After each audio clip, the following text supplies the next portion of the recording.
I live here. Opportunity is nutty.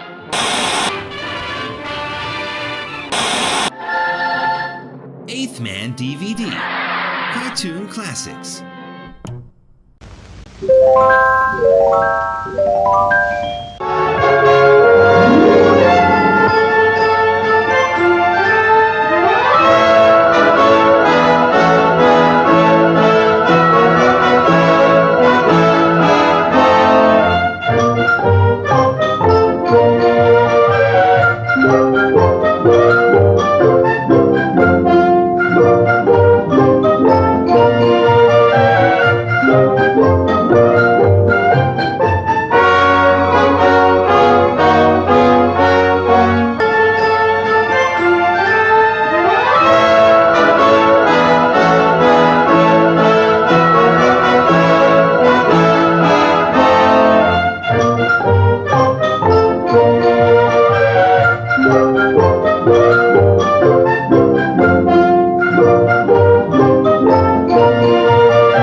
Twas the day before Christmas, and all through the hills the reindeer were playing, enjoying the spills of skating and coasting and climbing the willows and hopscotch and leapfrog, protected by pillows.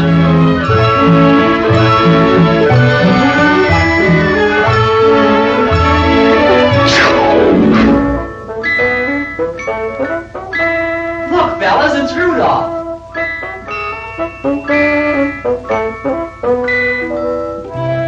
His nose is a sight.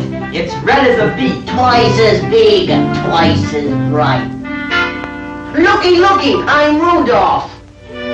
Poor Rudolph. Where most reindeers' noses are brownish and tiny, Rudolph's was red, very large, and quite shiny.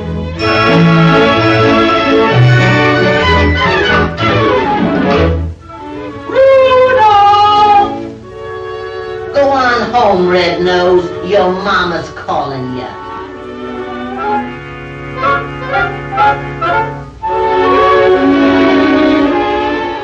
Come, come, Rudolph. Tonight you hang up your stocking.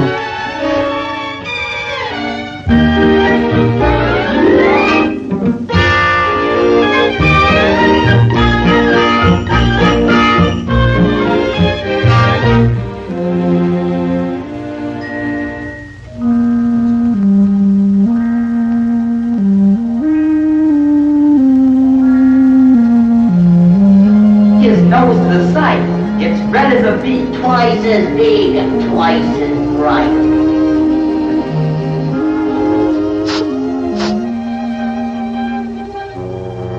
While way, way up north on this dark, foggy night, awaiting the time for his Christmas Eve flight, good old Santa. This fog will be hard to get through.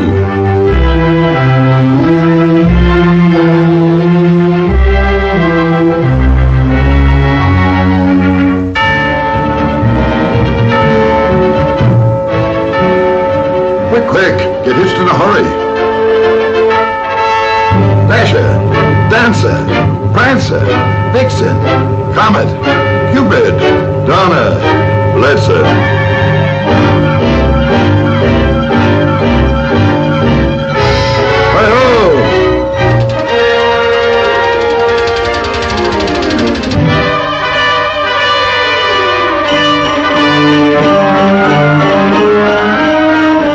To keep our direction, we'll have to fly low.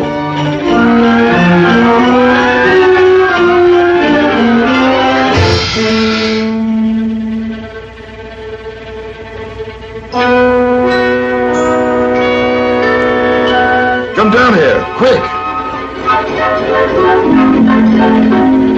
Hi-ho!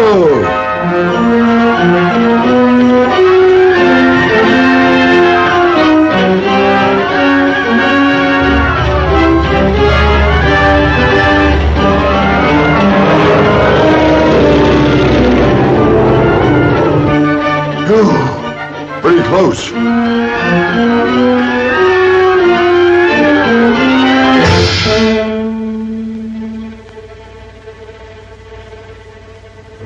Hi-ho!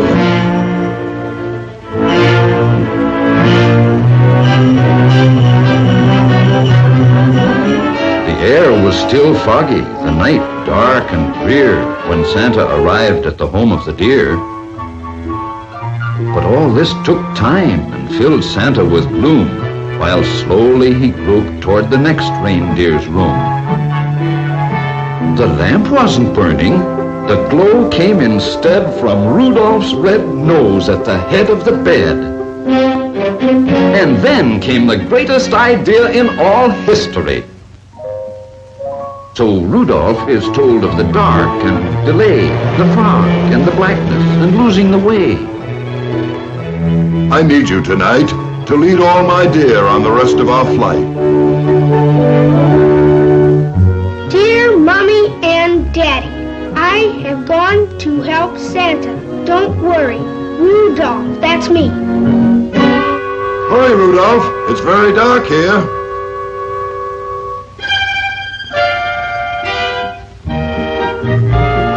With Rudolph's red nose as a wonderful light, old Santa flew quickly the rest of the night.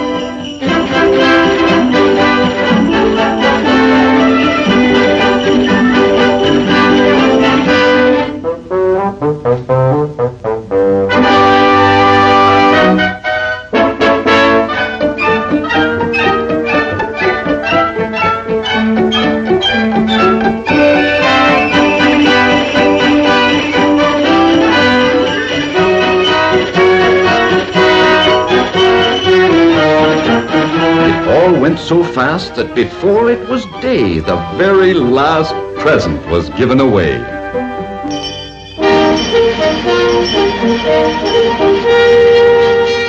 Hear ye, a message from Rudolph.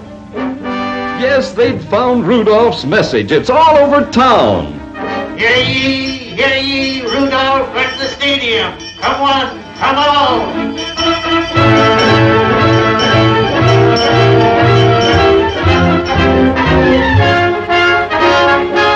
The bad deer who used to do nothing but tease him, well, now they'd do anything only to please him.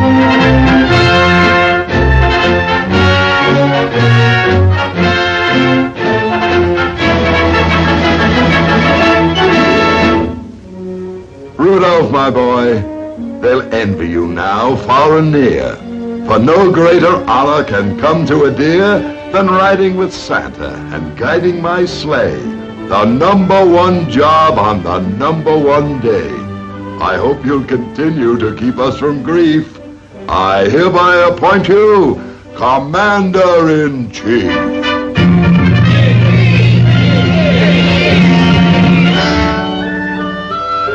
And Rudolph just blushed from his head to his toes until his whole fur was as red as his nose. Merry Christmas to all, and to all a good night.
Listen to me while I say, summer's gone, play no more, for winter's knocking at your door.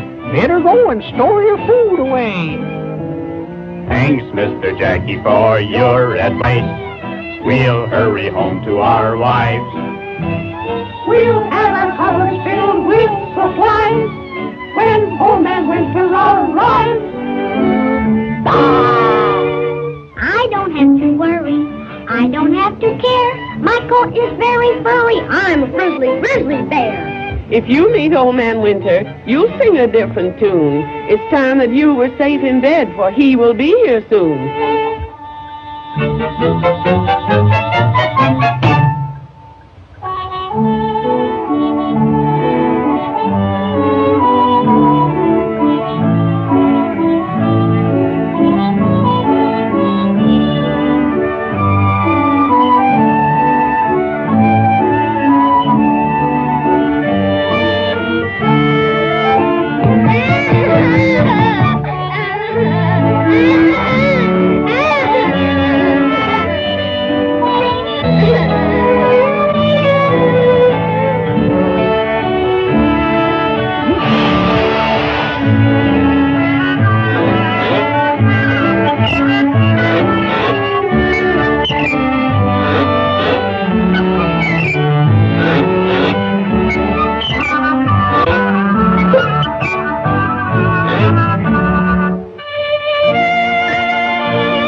You'll be sorry if he catches you. I don't have to worry. I don't have to care. My coat is very furry. I'm a friendly grizzly bear.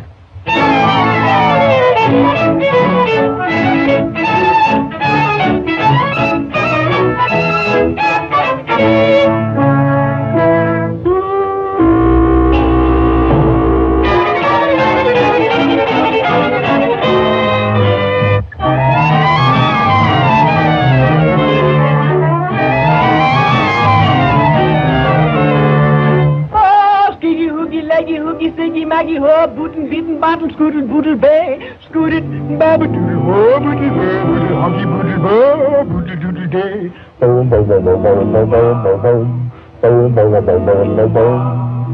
Boom, boom, boom, boom, boom, boom, boom, boom. Boom, boom, boom, boom, boom, boom, boom. More, Maggie, Haggy, Saggy, Biggie, Haggy, Oogie, Loogie, Boogie, Siggy, Haggy, oh, boodle, day, skid it, bobble, oh, boodle, boodle, bobble, I don't have to worry. I don't have to care. My coat is very furry. I'm a grizzly bear.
So you would run away from home.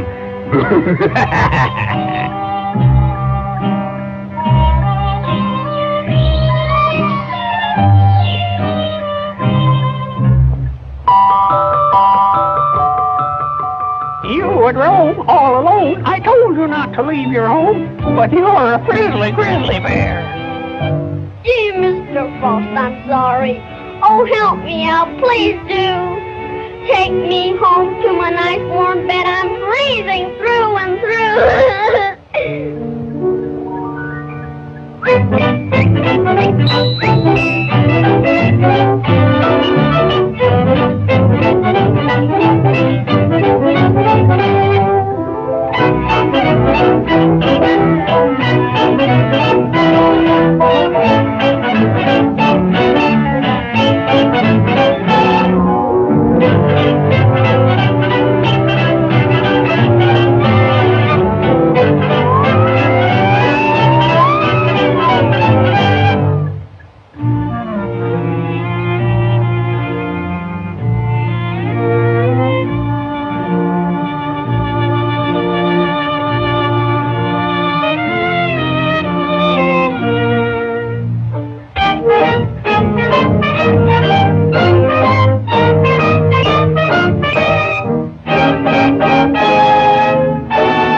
For the last time, I'm warning you. Just one more mess, and outside in the cold you will be, without a home. So, you just remember this. But if you're a good dog, Santa Claus may leave you a nice present.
sleeping fast asleep.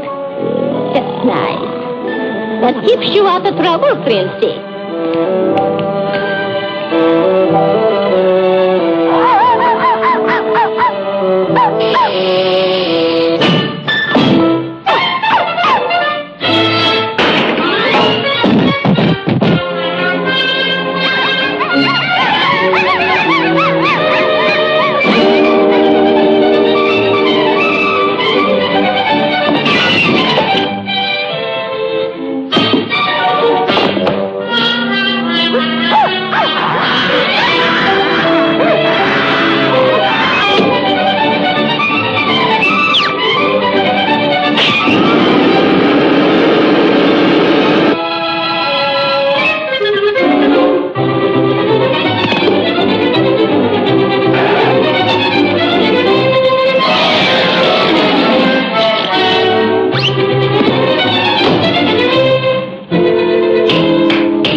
Throwing those puppies out into the cold. Doggone it, that ain't chintzy. Ah, don't be a schnook. Angel Puss, come down off the clouds. Why should he lose his happy home for them dopes, see? No! Those innocent babes, into the cold you've driven. Go, bring them back, and all will be forgiven.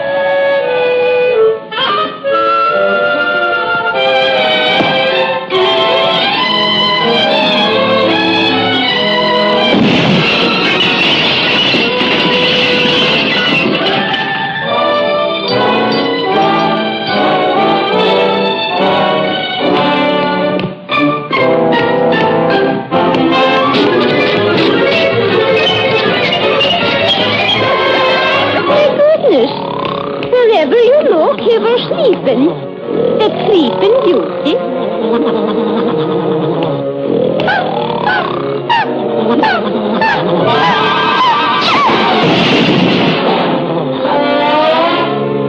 By Yemeni, you've done it for the last time. Out you go, you. Oh, Princey, why didn't you tell me? Oh, you cutest little puppies, oh, God. And they're all so beautiful. They look just like you, Princey. Oh, this is going to be a wonderful Christmas for the children.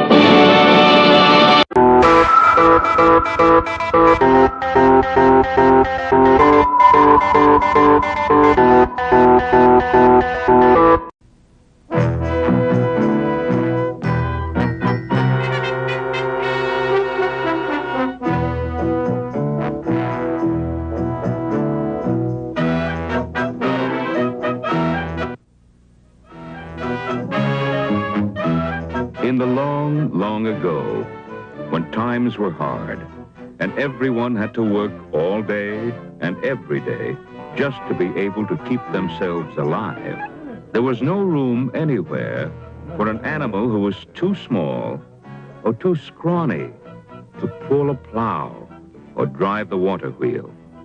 If he could not give wool, like the sheep, then he was of no use.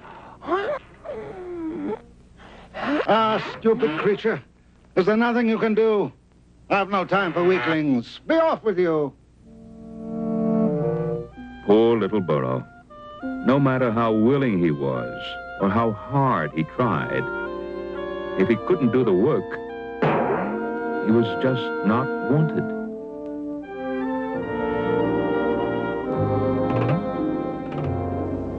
Is it so strange to wonder why, although I try and try and try, I cannot find a place to stay, or even earn a sheaf of hay? Can it be because I'm so small that no one needs me, no one at all? If I were a stallion, a goat, or a camel, I'd be needed and fed every day. But because I'm a burro, a little brown burro, no one cares if I go or I stay. But when I'm bigger and stronger, I know there'll be plenty of places for me to go. There'll be work to do, a friend of my own, and I'll never again be alone. I'll have an owner to whom I'll belong. Oh, how do I get to be big and strong? I'm not a stallion, a goat, or a camel, and I want to be needed each day. I'm only a burro, a little brown burro. Does no one care if I go or I stay?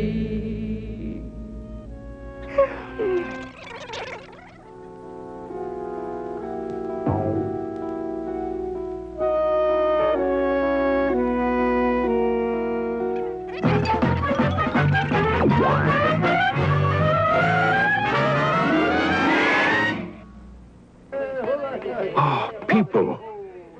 Surely somewhere amongst that hustle and bustle would be water and food and who knows, maybe even a kind word.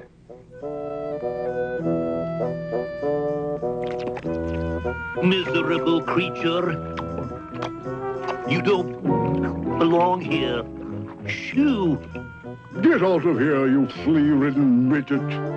This certainly didn't look like the friendly kind of place he'd been hoping for. Come on, little burro. There's room here. Greedy bunch. There's plenty there for this little burro. He will just have to wait until we're finished. We come first. It was all very well for them to take their time. They got water every day. But the little brown burro hadn't had a drink for such a long time, and oh, he was so thirsty. Oh, thank you. Thank you very much indeed, Mr. Ahmed Akbar Ben Hashmid Omar Baba III. But you can call me Omar. Thanks, Omar. I say, do you mind? Water and I are not the best of friends. Sorry, Omar. No matter. Gotta go now. Things to do, things to see. The day was finally drawing to a close, and the caravan began to settle down for the night. It had been a long, hard day for the little burro. He was becoming very, very tired. May I stay here for the night? You are a donkey. We do not share our tent with donkeys. Be off with you. Please, may I stay here for the night? Stay with us? You are nothing but an underground donkey. An ass. A jackass. Shoo! Be off with you. What's this? A mangy donkey? Go away. There's no room here for a mangy donkey. Mangy donkey, mangy donkey. Be off, you flea-ridden midget, before I skin you alive. frightened, exhausted, and feeling very much alone, the little brown burro wandered into the dark, forbidding hills.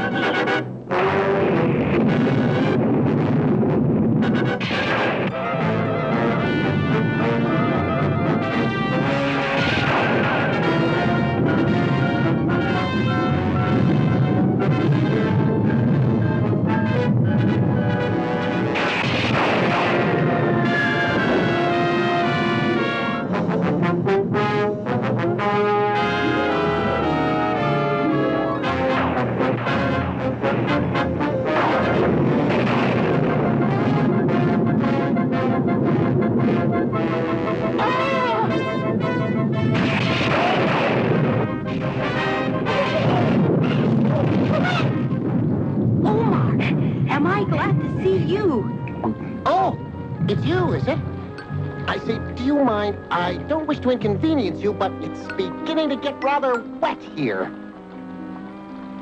As the storm raged on, the little burro's heart swelled with happiness as he snuggled beside Omar. At last, he had found a friend. The next morning, as the sun broke brilliantly over the hills, the magic of the rain began its work on the dry desert.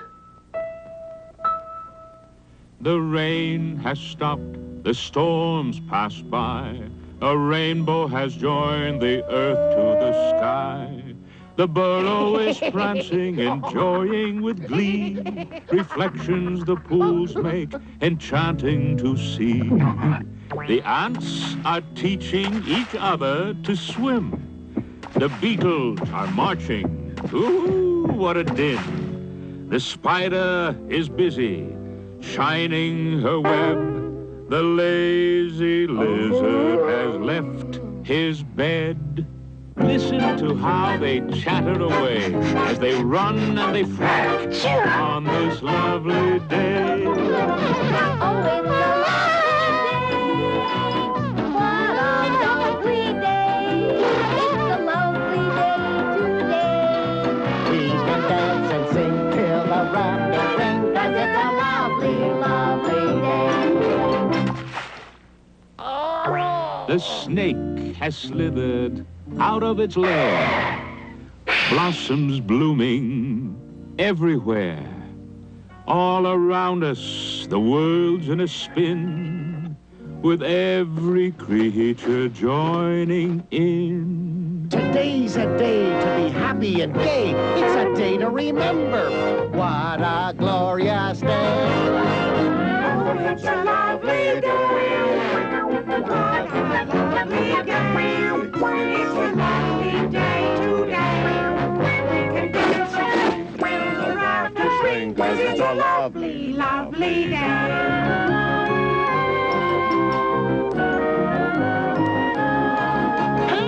Hold on! Don't leave me behind! Omar and the little brown burro trudged along behind the caravan, not knowing where they were going. At long last, the caravan halted. Come here, then, nice little donkey. I won't hurt you. Tell me, what do you plan to do with that poor excuse of an animal? There's not much to recommend the scraggly little creature, but my beast has gone lame, and this one will have to take some of the load. Oh, at last, someone realized how useful he could be. Who cared if he wasn't a stallion or a camel? I can work just as hard as the others. You wait and see. That's the spirit. It's all a matter of attitude. You show 'em. You great big lolloping water humps. You'll be sorry picking on a little burro like that. Remember, he who laughs last, laughs longest.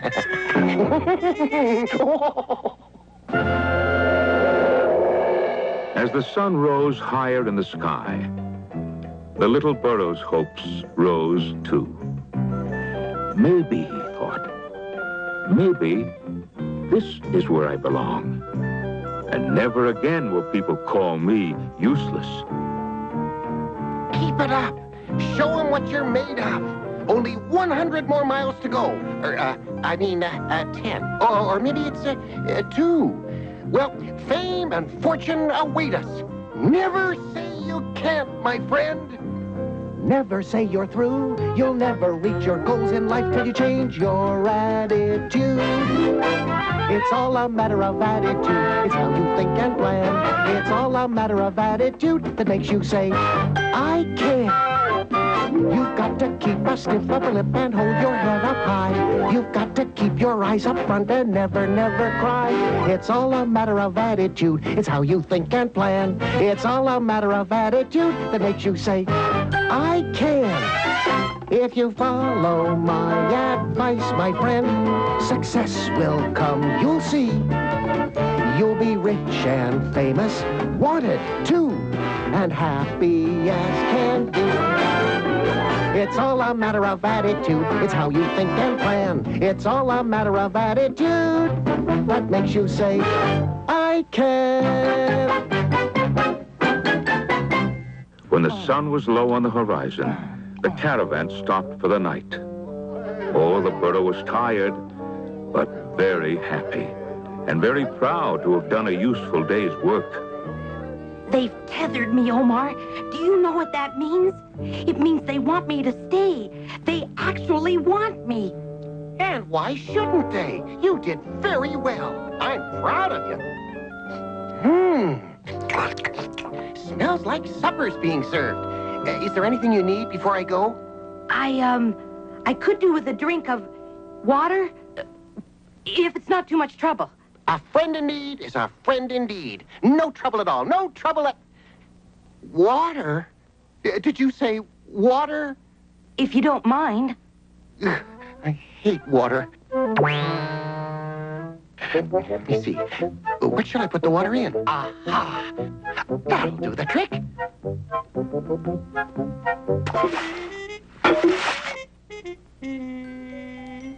Oops. I knew I'd have trouble with the water. Water and I just don't agree. But where there's a will, there's a way.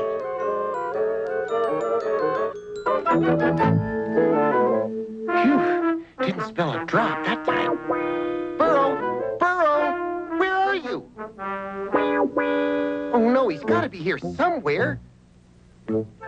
Where is he? What's happened to my friend? Gone to the bone heap, where he belongs, no doubt. Good riddance, I say. Did anyone see him leave? Did he run away? Was he stolen? Should we tell him, do you think? Tell me what? Tell me what? The wicked-looking man who dragged him off? Wicked man? What wicked man? I've got to find him. He's my friend.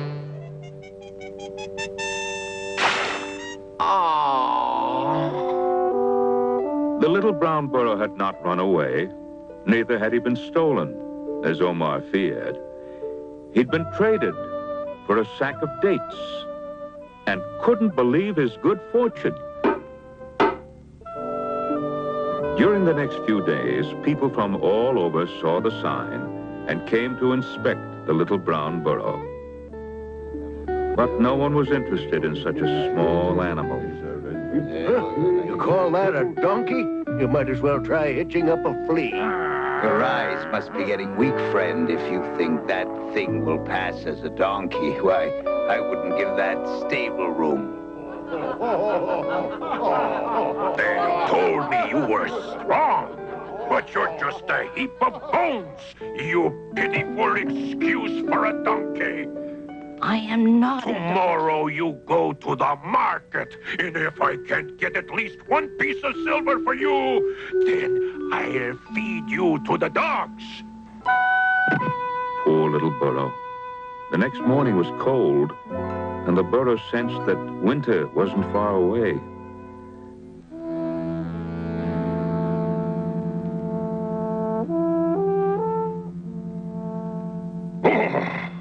It's a chilly morning. Come Come on, you wretch. Come on. Let's hope I can find some fool at the market who's willing to buy you. Come on. Come on, you bag of bones. We've got to go to the market. And so the little burro was led through the streets of a strange town. The sights and sounds made his head spin, for it was the time of the annual tax collection, and people had gathered from far and wide. There were magicians here and acrobats, peddlers and storytellers, merchants selling candied fruit and sweet wine, and everywhere goods were being bought and sold.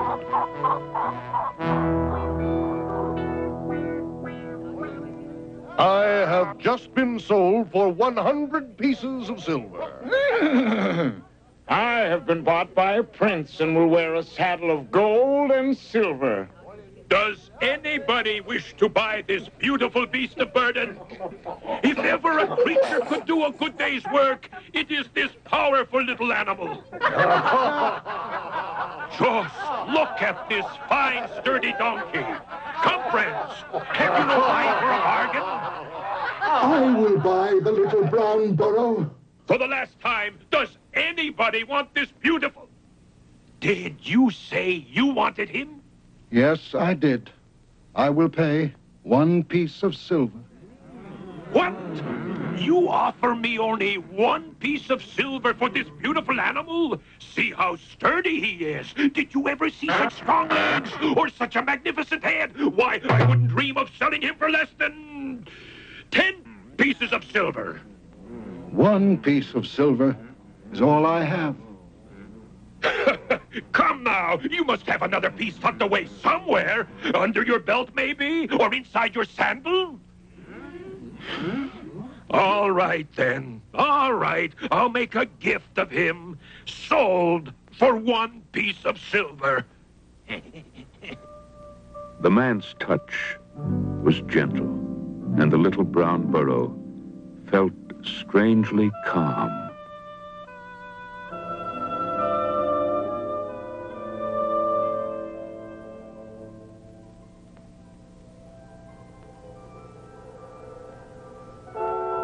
The night was very cold, but the little brown burro felt warm and secure inside. He had been through so much in the past few days that he'd almost given up hoping that he would ever be needed or wanted. How I wish Omar were here. Ah, at last I found you. You've no idea the worry and trouble I've been through. But tell me, are you all right? Have you been treated well? I've been bought for 1 piece of silver. A whole piece of silver? Well, didn't I tell you? All things come to those who wait. It's all a matter of attitude. But listen, I found another caravan going south towards the coast. We can travel together and maybe reach the fabled land of Cathay. What do you say, little burro? No, I don't think I should go, Omar. Think of the things we could do, the things we could see. Can you imagine the things we'd see if we should go to Cathay? Can you imagine the things we'd do and the fun we'd have each day? We'd see mountains and rivers, princes and kings, and maybe a palace or two.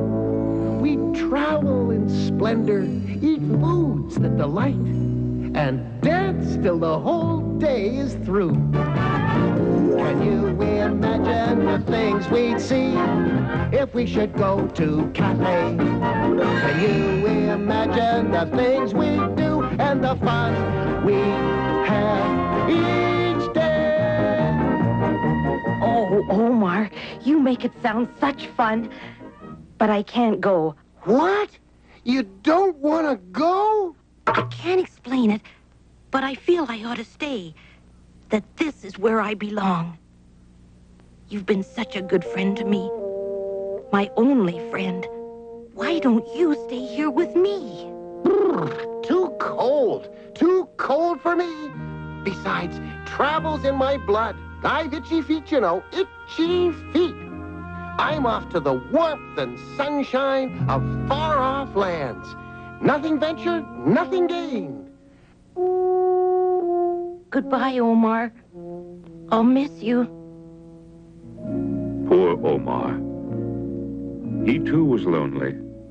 He'd never had a real friend before.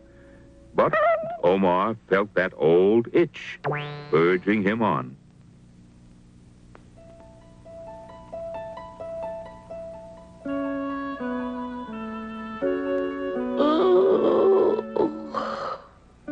Hello, little friend. And how are you this morning?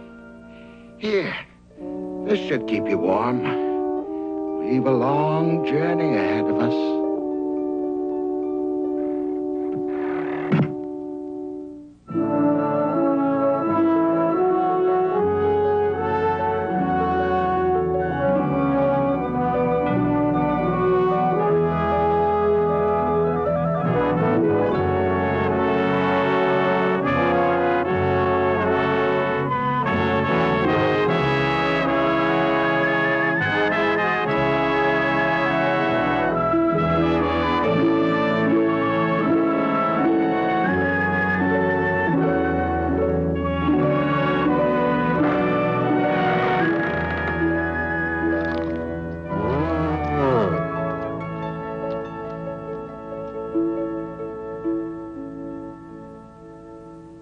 And so it was that one night, long, long ago, in a lowly stable in Bethlehem, a little child was born.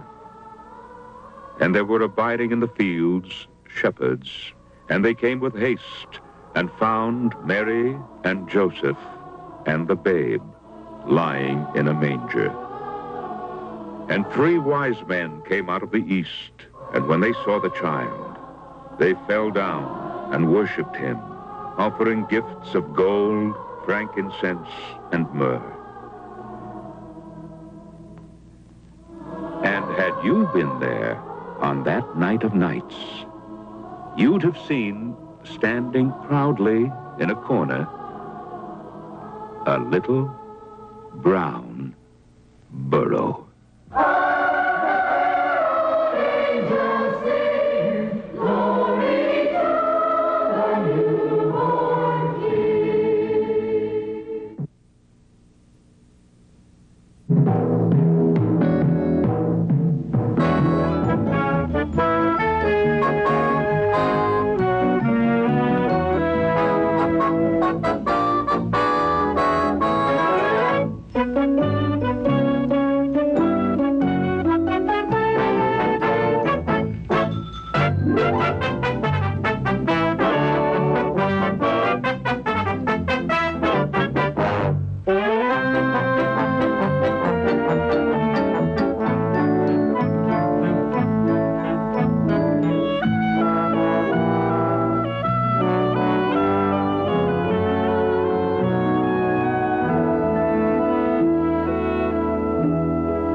The day with a song and sing the whole day through. Even while you're busy working, do just like the birdies do. Though the day may be long, you never will go wrong. Off key, on key, any old key, just start the day with a song.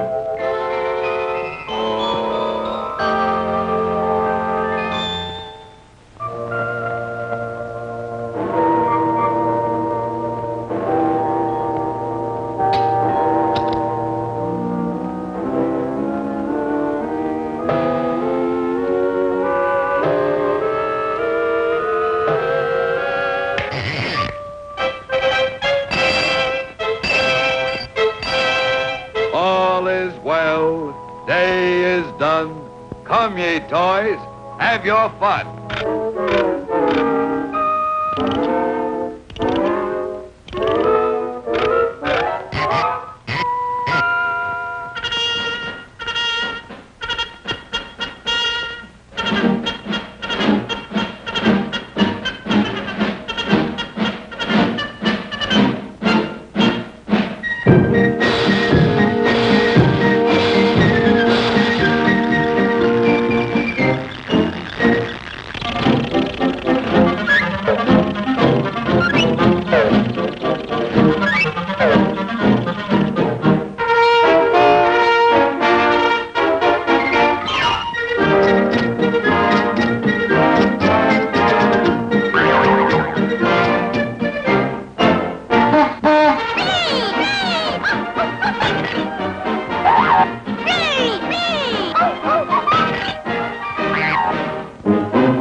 Isn't she pretty?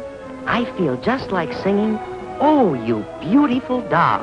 Remember that song? Well, why not join me in singing it? Just follow the bouncing ball. Oh, you beautiful doll, you great big beautiful doll. Let me put my arms about you. I could never live without you. Oh, you beautiful doll, you great big beautiful doll. If you ever leave me, how my heart will ache. I wanna hug you, but I fear you break. Oh, oh, oh, oh, oh, you beautiful doll. Honey dear, want you near. Just turn out the light and then come over here. Nestle close up to my side. My heart's afire with love's desire. In my arms, rest complete. I never thought that life could ever be so sweet. Till I met you some time ago. But now you know I love you so. Oh, you beautiful doll, you great big beautiful doll. Let me put my arms about you. I could never live without you. Oh, you beautiful doll, you great big beautiful doll. If you ever leave me, how my heart will ache. I wanna hug you, but I fear you break. Oh, oh, oh, oh, oh, you beautiful doll. Precious prize, close your eyes. Now we're gonna visit Mother's paradise. Press your lips again to mine. For love is king of everything. Squeeze me dear, I don't care. Hug me just as if you were a grizzly bear. This is how I'll go through life. No care or strife when I'm your wife. Oh, you beautiful doll, you great big beautiful doll. Let me put my arms about you. I could never live without you. Oh, you beautiful doll, you great big beautiful doll. If you ever leave me, how my heart will ache. I wanna hug you, but I fear you break. Oh, oh, oh, oh, oh, you beautiful doll.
Every once a year when Christmas comes, I pack my sled with dolls and drums, and I'm on my way with happiness for little girls and boys.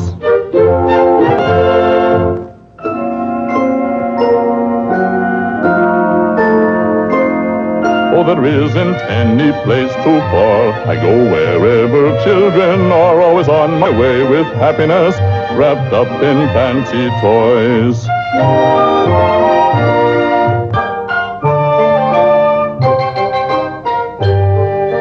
On my Christmas list I've names and places, Though we've never seen their faces, we know each one and the good they've done.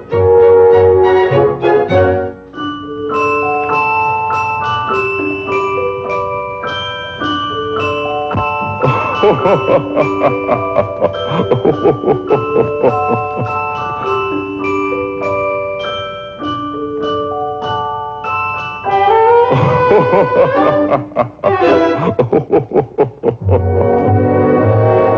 hill and dale again this year, I brought glad tidings and a good cheer. So until another Christmas day, when I pay another call, I'll say Merry Christmas to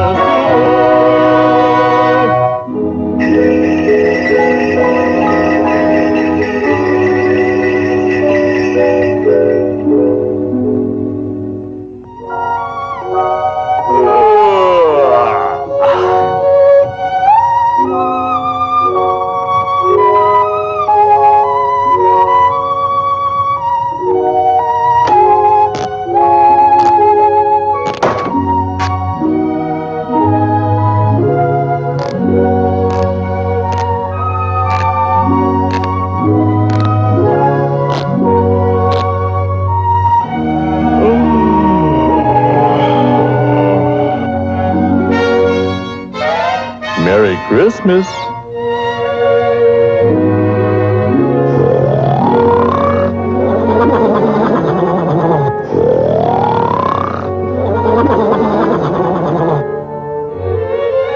Hey, kids, I bet he's asleep now, I bet you.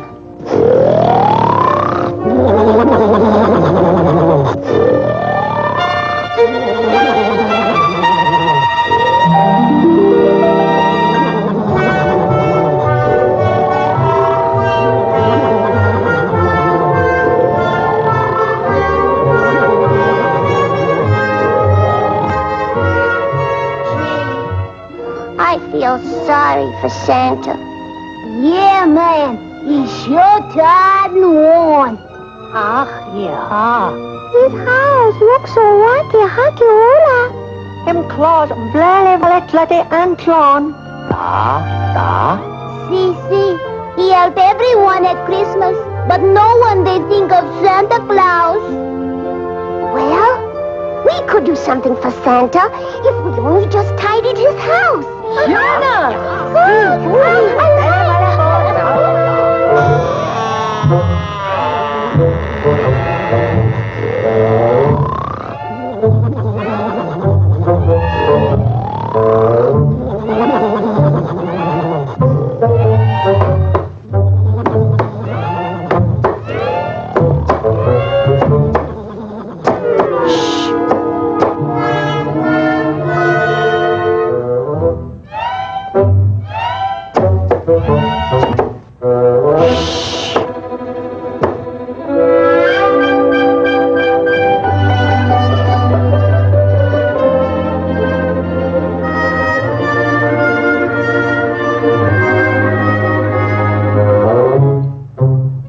Ja, danke.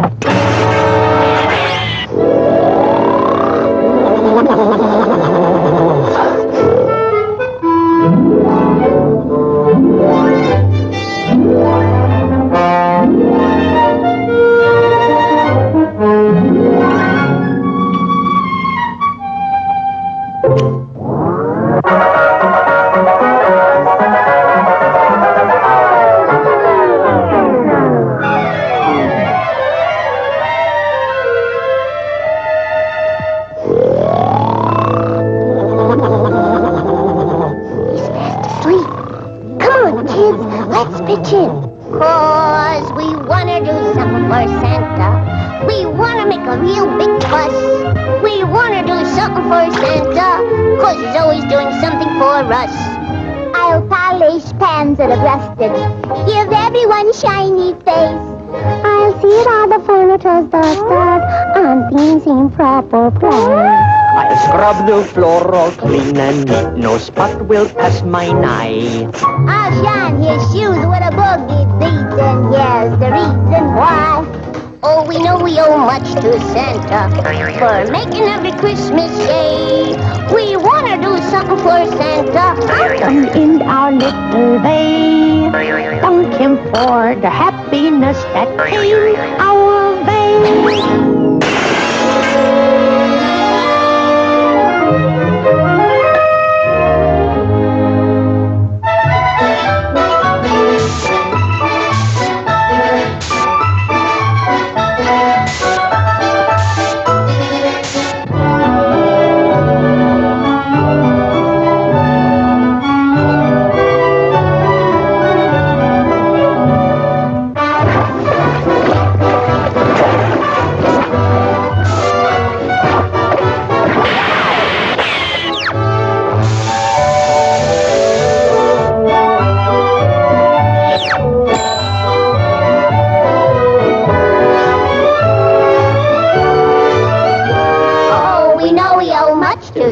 Santa for making every Christmas gay. We want to do something for Santa, huh? And in our little way, thank him for the happiness that came our way.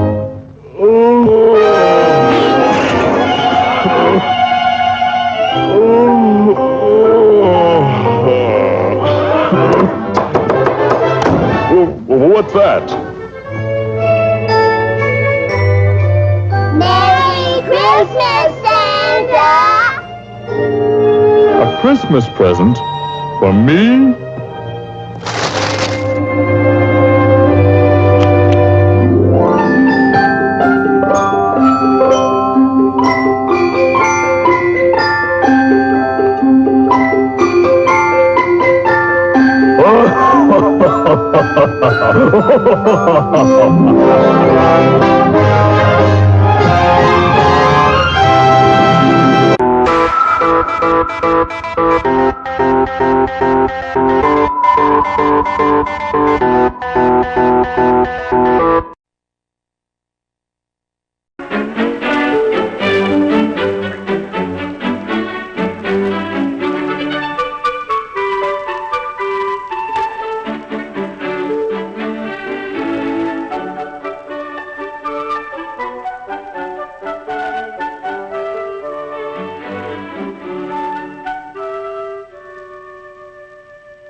Long ago, on a hillside near Bethlehem, sat a very young shepherd, playing a gay, happy tune on his little wooden pipe.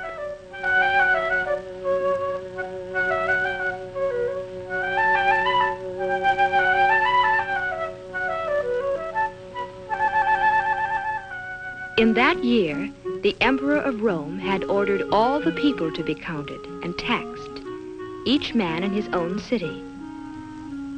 And so the highways were soon filled with travelers, returning to the towns where they had been born. On the road were a carpenter called Joseph and his wife, Mary.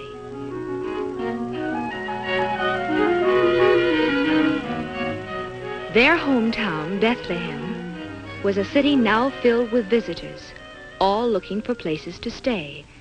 And by twilight, Joseph and Mary were weary of searching.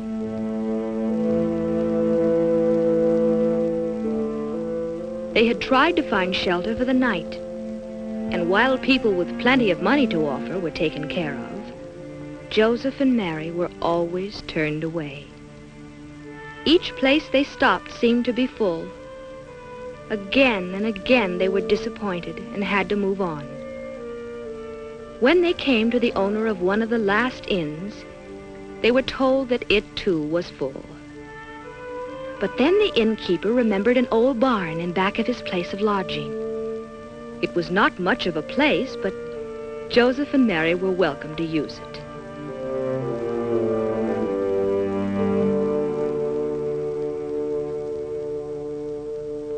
This was where they would stay for the night.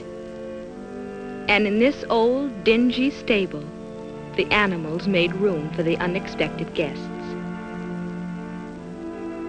As Joseph made Mary comfortable and the weary tourists took their rest, night settled over Bethlehem.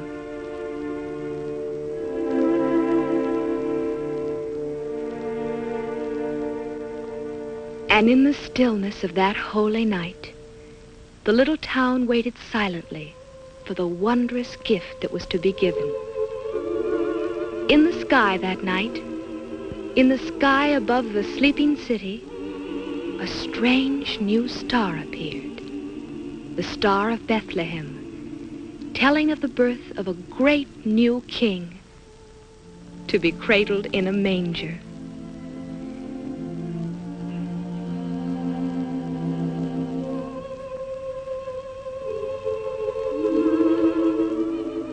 And so it was that Christ the Savior was born in Bethlehem on that silent night so long ago.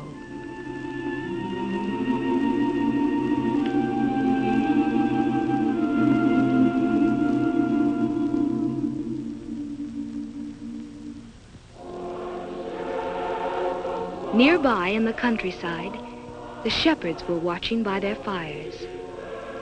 Then, with the star, appeared a light, bright with the glory of angels, angels who sang to them of the birth of a king in a manger in Bethlehem.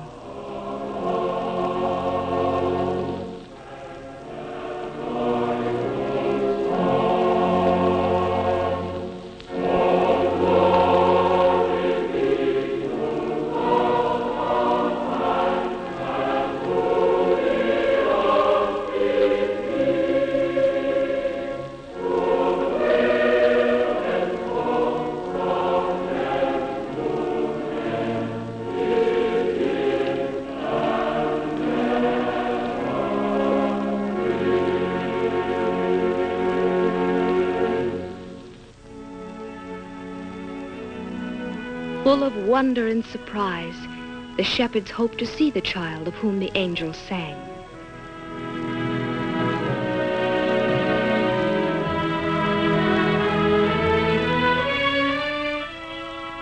They gathered their sheep together and started toward the town. From the hilltop they could see the star, and beneath it they knew they would find the stable whose manger held the heavenly king. On they came, and the first to arrive was the very young shepherd playing his pipe. As he saw the baby with Mary and Joseph, he came close to the manger.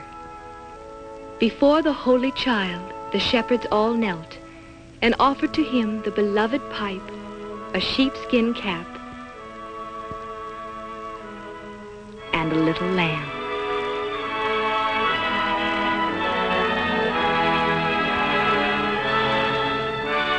And when they had worshipped him, they would go to tell others of this wonderful thing that had happened.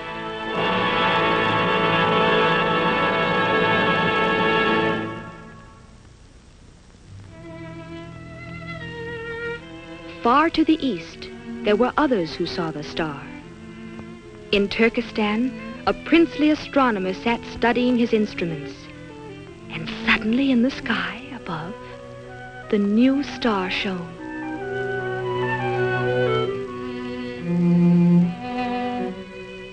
In India, a king watched from the balcony of his marble-columned palace as the star grew larger and larger.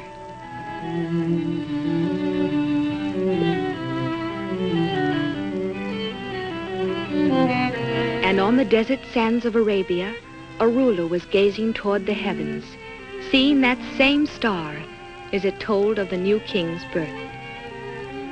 To them all, it meant that a king had been sent from God, a king they would worship.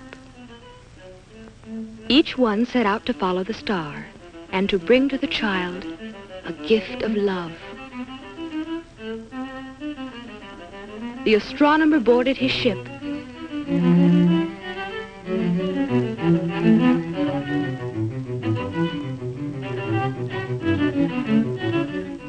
and sailed over the waves toward the guiding star.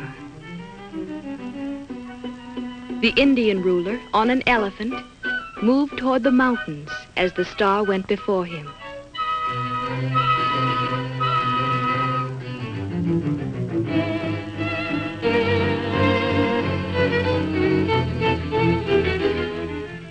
And from Arabia, across the desert, came the third king on a camel.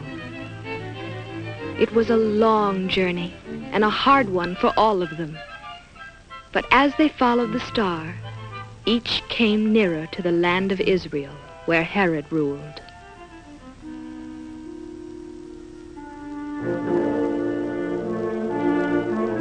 King Herod also saw the star and sent for his counselors.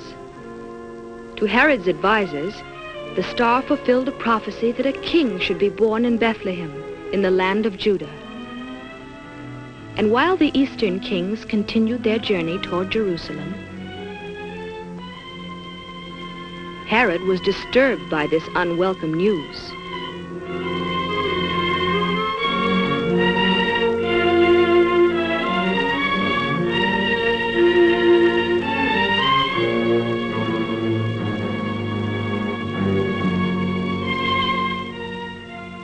thinking surely that King Herod could direct them to the newborn child, the wise men came to his palace to seek his advice. Perhaps they would find the babe there, in the palace.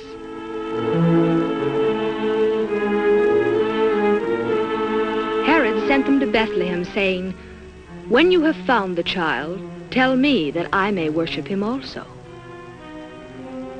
Of course, the wicked Herod had other plans, for he was jealous of the child king. But the wise men, who would be warned by God, were to return home another way. And so once more the kings from the east took their gifts and followed the guiding star. It led them out the north gates of the city, on toward the Bethlehem hills. Then, above the little town, it seemed to stop. At last they knew that here, in Bethlehem, they should find the newborn king. They did find him, and with him the young shepherd who had brought the first gift to the manger. They knew that the star had led them to this child who was the king they were seeking. The wise men went into the Holy Family and offered their gifts to the infant Jesus. Filled with awe and wonder, they knelt before him and put at his feet a crown of gold,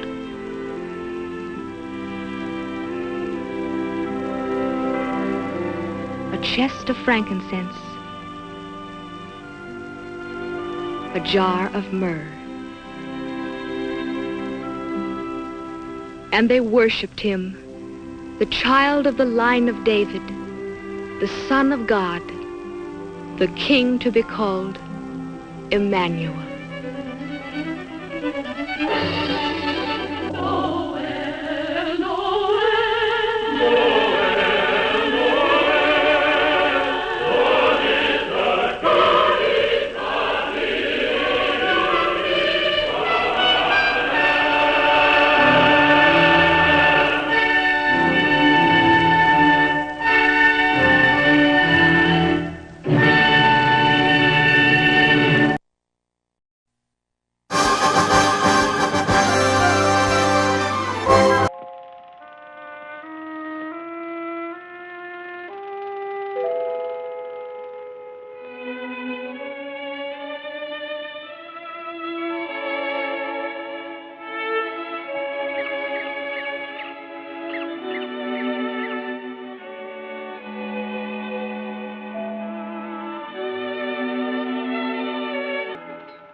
Well, I'm afraid he isn't going to come until after you're in bed and sound asleep, kids. And it's just about time you kids were in bed anyhow. Will you tell us the story first? Yeah, Christmas story. I want to hear about Nino, Mr. Scrooge. I want to hear about the little angel. Well, wait a minute. I'll tell you what. How would you like to hear a brand new, never-before-told story of Christmas? A story that no one ever heard? That's right. Now, that actually happened to me when I was a forest ranger in Yellowstone National Park. That was many years back. Say, you climb up here in my lap, and I'll tell you all about it. Let's climb. Here we go. And oh, boy, a new Christmas story. that's right, a brand new Christmas story.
Teddy bear.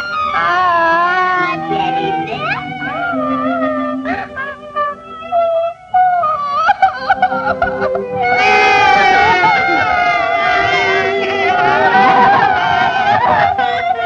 Christmas comes but once a year, now it's here, now it's here, bringing lots of joy and cheer. Tra-la-la-la-la.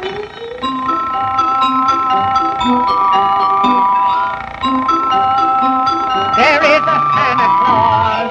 Christmas comes but once a year, now it's here, now it's here, bringing lots of joy and cheer. Tra-la-la-la-la. Oh!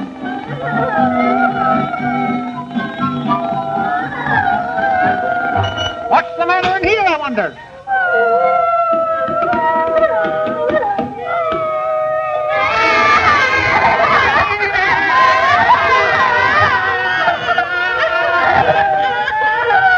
Looks like a pretty gloomy Christmas for those poor kids.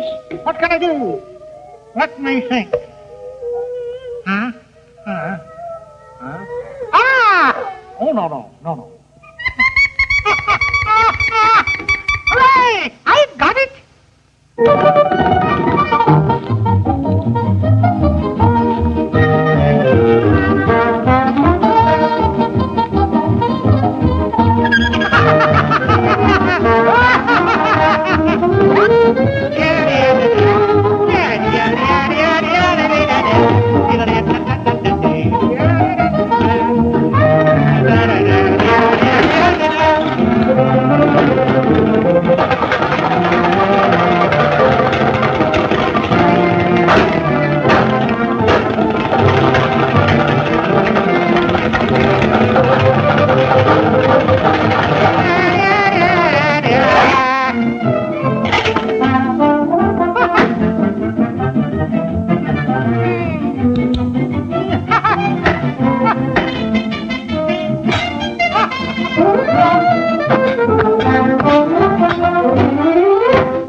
just like the birdies do.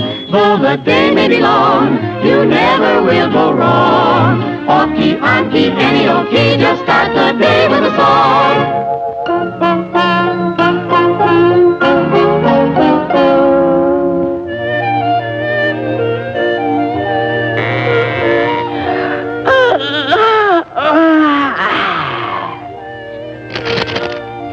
December 21st, first day of winter.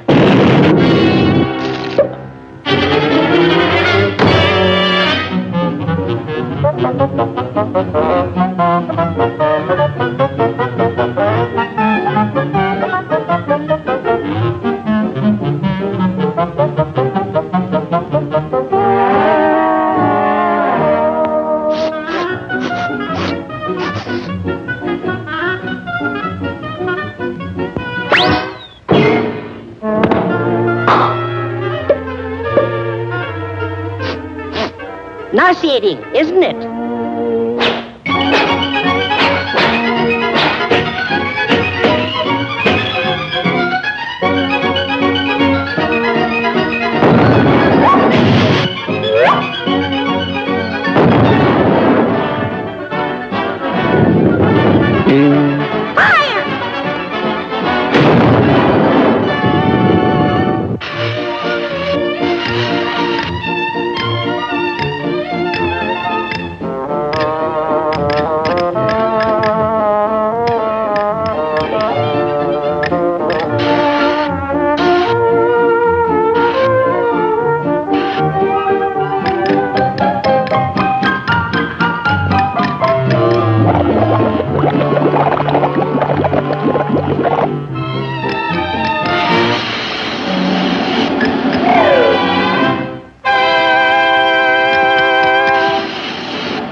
The hard way.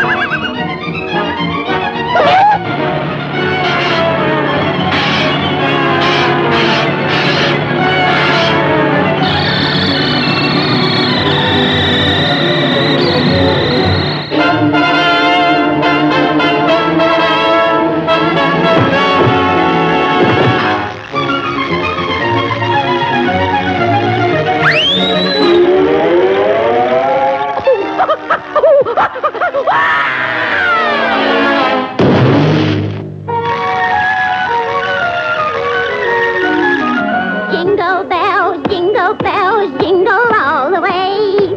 Oh, what fun it is to ride in a one-horse open sleigh. And how about you folks joining in and singing this merry old song? Just follow the bouncing hen fruit. Jingle bells, jingle all the way. Oh, what fun it is to ride in a one-horse open sleigh. Jingle bells, jingle all the way. Oh, what fun it is to ride in a one-horse open sleigh. Dashing through the snow in a one-horse open sleigh. O'er the fields we go, laughing all the way. Bells on bobtail ring, making spirits bright. What fun it is to ride and sing a sleighing song.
was light and gay. And now we're on our honeymoon in a one-horse open sleigh. Oh, jingle bells, jingle all the way.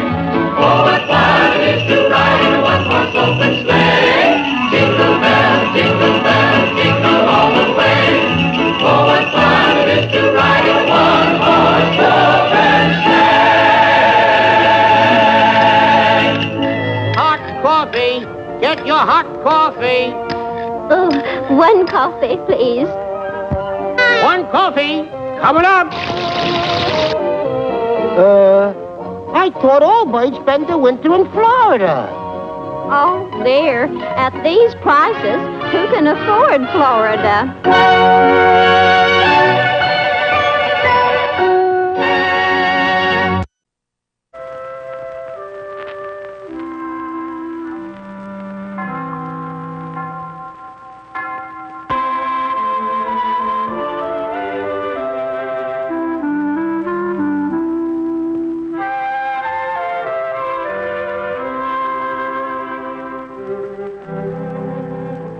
'Twas the night before Christmas, when all through the house not a creature was stirring, not even a mouse. The stockings were hung by the chimney with care, in hopes that St. Nicholas soon would be there. The children were nestled all snug in their beds, while visions of sugar plums danced through their heads. And Mama in her kerchief and I in my cap had just settled our brains for a long winter's nap. When, out in the woods, there arose such a clatter, I sprang from my bed to see what was the matter. And what to my wondering eyes did appear but a miniature sleigh and 8 tiny reindeer. With a little old quick, I knew in a moment he must be St. Nick. More rapid than eagles, his coursers they came, and he whistled and called them by name. No Dasher, no Dancer, no Prancer and Vixen, on Comet, on Cupid, on Dom and Blitzen, to the top of the porch, to the top of the wall, now dash away, whoa, they're all. And then, in a twinkling, I heard on the roof the prancing and pawing of each little hoof. A bundle of toys he'd flung on his back, and he looked like a peddler just opening his pack.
Having finished his task, he spoke not a word, but shouldered his sack and rose like a bird to the top of the chimney and across to his sleigh.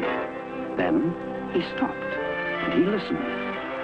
It was now Christmas Day. He grasped both the reins, to his team gave a whistle, and away they all flew like the down of a thistle. But I heard him exclaim ere he drove out of sight, Happy Christmas to all, and to all a good night!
Many years ago, before there were any automobiles and before we had electricity or even gas lighting, and when people used horses if they wanted to go out for a ride, and oil lamps and candles if needed a light, there lived in a small country town, yes, a butcher, a baker, and a candlestick maker.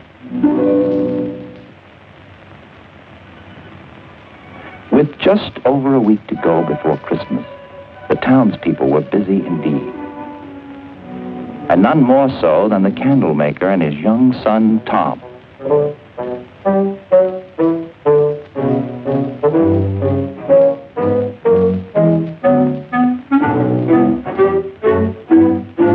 For in those days, quite small boys were expected to behave like grown men.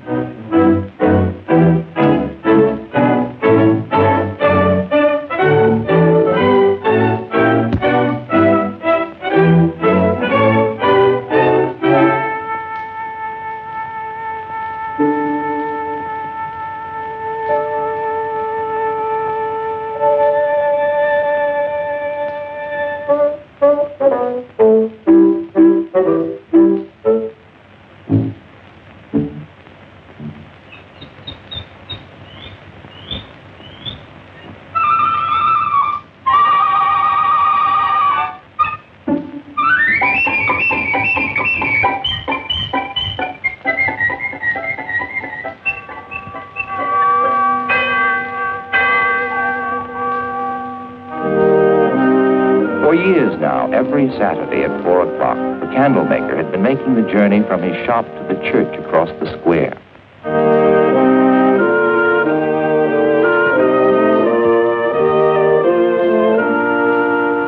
Because God had been so good to him and blessed his home and his work, he showed his gratitude by giving his finest candles to shine upon the altar as an offering to God.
Let your light so shine before men, that they may see your good works and glorify your Father which is in heaven.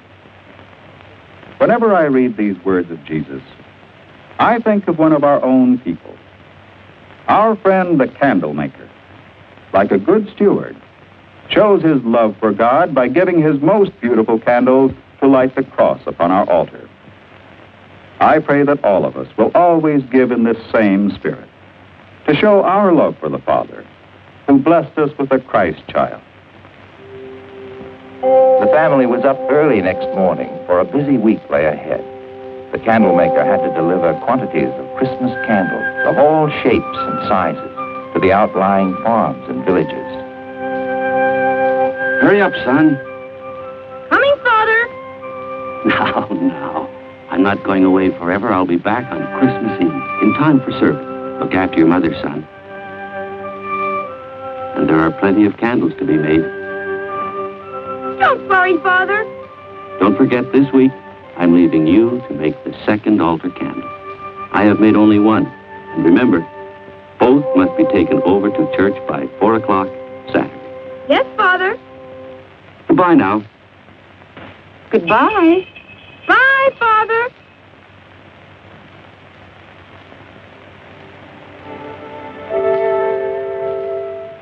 With his father away and his mother extra busy getting ready for Christmas, young Tom was in charge of the workshop,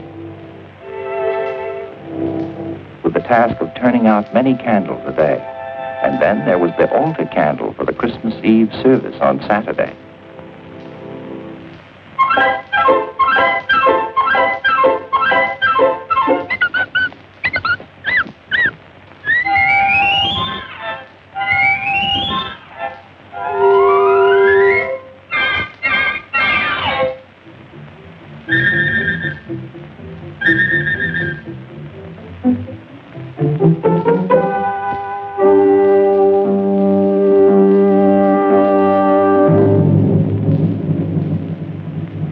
On that Christmas Eve long ago, the church was made beautiful by the loving work of loving hands, just as churches are today.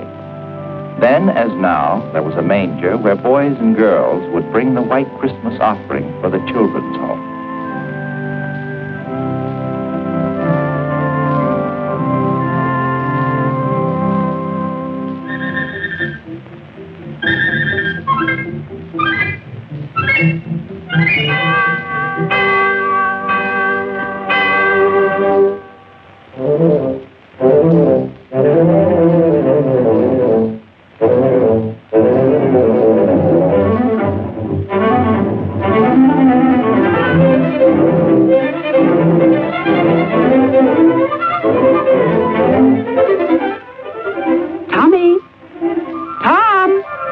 get washed up for supper. Your father will be home soon.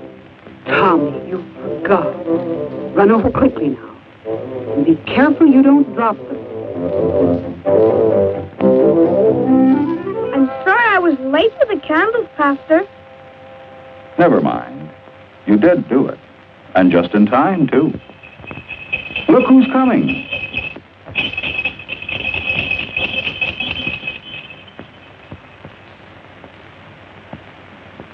Well, son, did you make the church candle? Yes, Father?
Each member of the family had his own sad thoughts that night.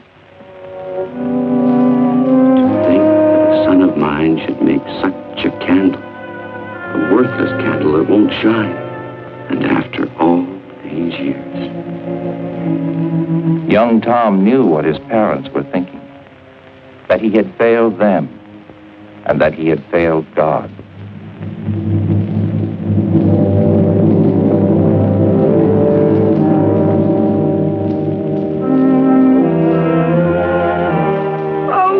Squeaky, I'm in such trouble. I have to make the candle all over. I wish I could be made over as easily as the candle. It won't be easy. Jesus will help.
And so it was, many years ago, that the candlemaker's son learned the meaning of Christian stewardship, just as we must learn it today.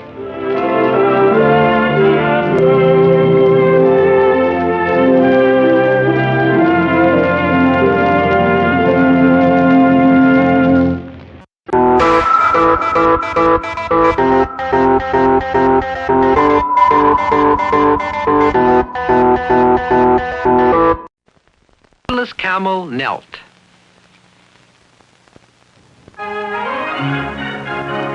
Once upon a long, long time ago, in a far-off country, there lived a very little camel who was woolly in spots and curious all over. And the littlest camel's curiosity concerned kings. This small one, above all else, wanted to see a king. Cappy and Mogo, the bigger and the biggest camel, boasted often and loudly of carrying gold and precious jewels to kings' palaces. But the littlest camel carried only everyday things to everyday people, and he longed, oh so very much, to carry wondrous gifts to a king.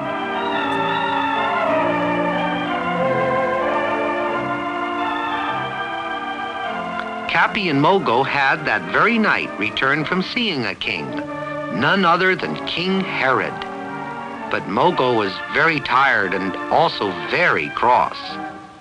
So the littlest camel just munched and listened while Mogo complained that the hay was tasteless and the stable was very uncomfortable after the delicious food they had been given in the grand palace stables they had visited.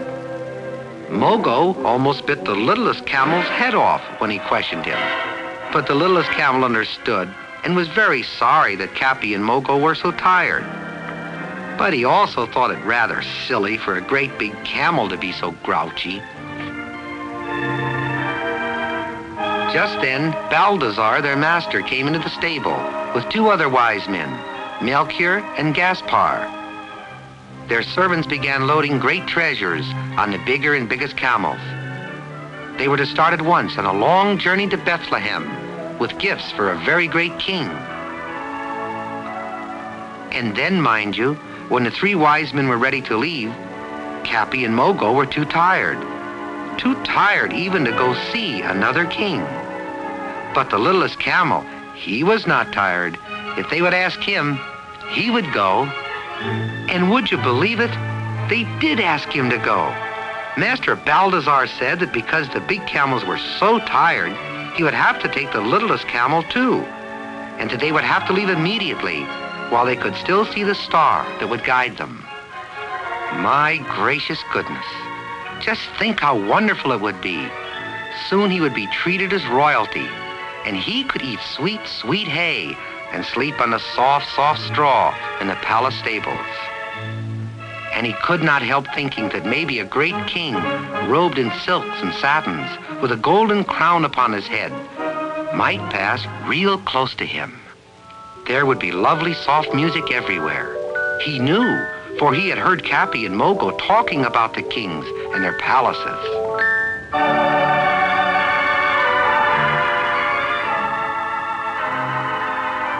At long last, everything was ready. The gifts of gold, frankincense, and myrrh, and precious jewels were loaded on his willing little woolly back, and they started out through the gate of the city on their journey to far-off Bethlehem. He heard them say again as they started forth that a star of all things would guide them. He liked stars, but he thought it very foolish that a star could guide anyone anywhere, much less to a king. Just then he saw the star. A brighter and lovelier star than the littlest camel had ever beheld, and it shone ahead, leading the way. Around them the air was so soft and warm, and the littlest camel heard a light rustling of wings, as if many, many birds were close above them, or perhaps wings of angels.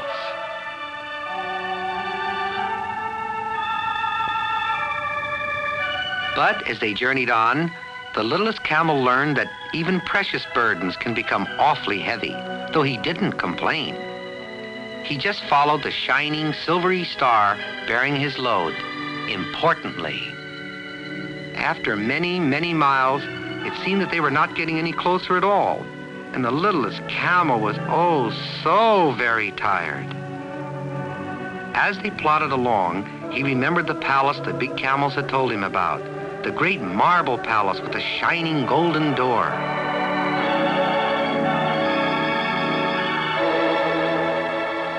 And there, sweet music would be everywhere, and great sparkling jewels, and he would see a king. Finally, they came to Bethlehem. But now the star was shining down upon a stable, a plain, everyday stable, such as the littlest camel had seen many, many times at home.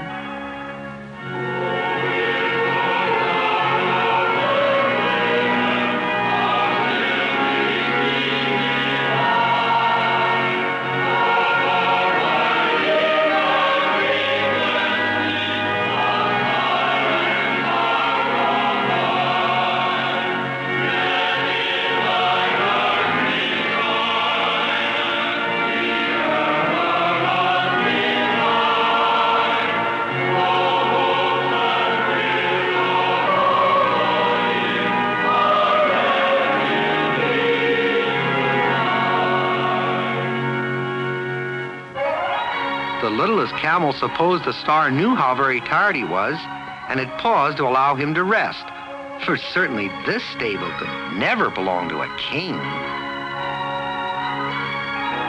The littlest camel was so confused.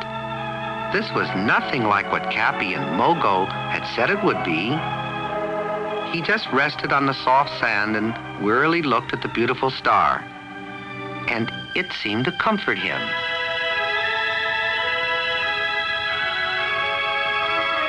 In the meantime, the wise men unloaded their gifts and carried them through a lowly door. But where was the palace? Where was the king? This was only a very poor stable. But the large camel stood very still, and the littlest camel decided he wouldn't ask them. He tasted the hay. It was not very good, and the straw was all scratchy beneath his feet. Maybe Cappy and Mogo had been fooling him about all these things. What were the wise men doing? He had just peeked to see. So quietly, carefully, he went forward and looked in the door. There was no king, only a baby, a tiny little baby in a beautiful woman's arms, and shepherds, everyday shepherds as he had seen many times before.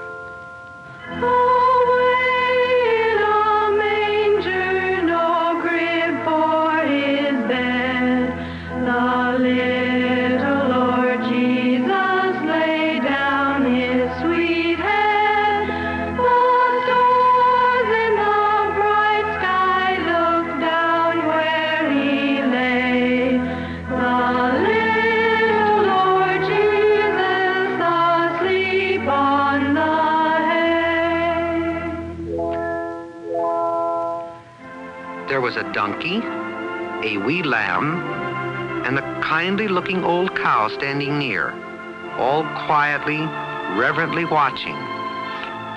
And the littlest camel looked too. And all at once, there was something different about this baby.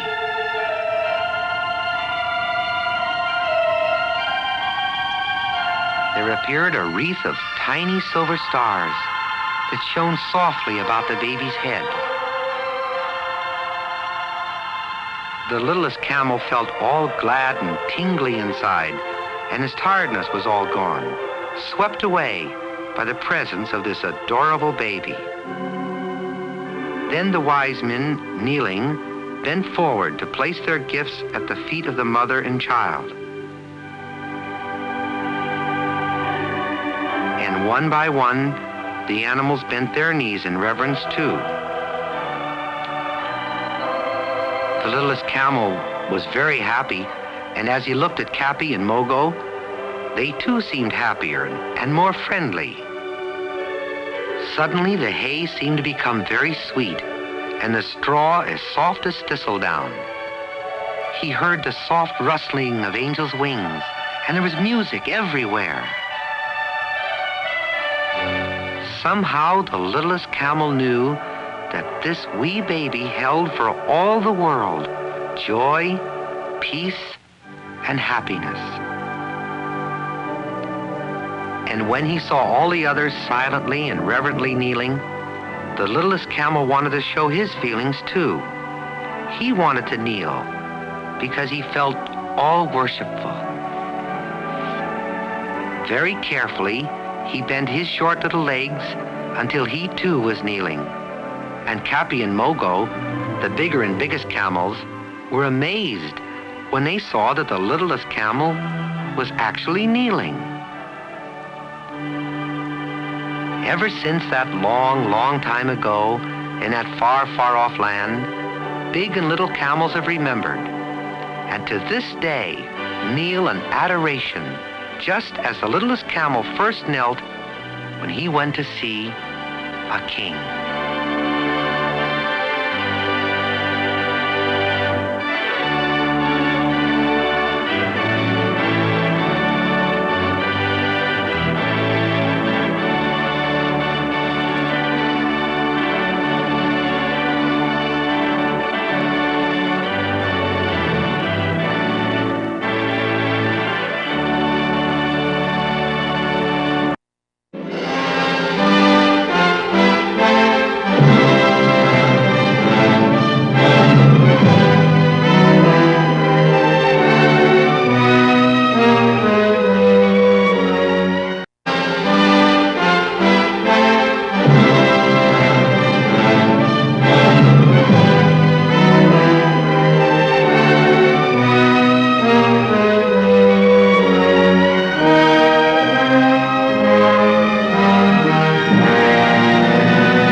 I see you somewhere in dreamland, somewhere in dreamland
I wonder where those children went. Poor little children. I know where they live.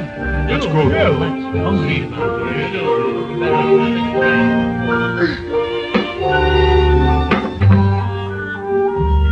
Hello, children.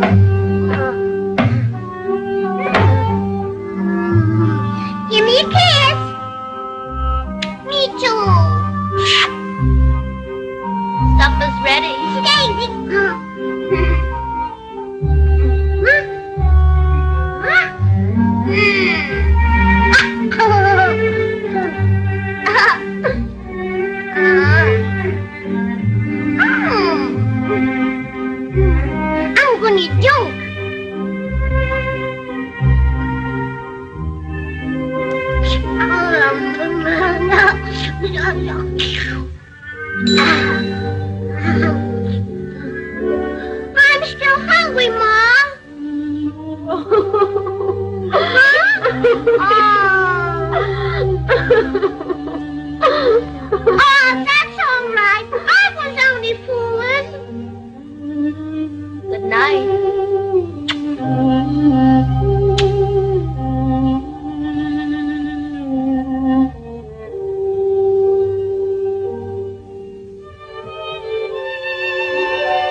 There is a castle shining, a welcome so bright.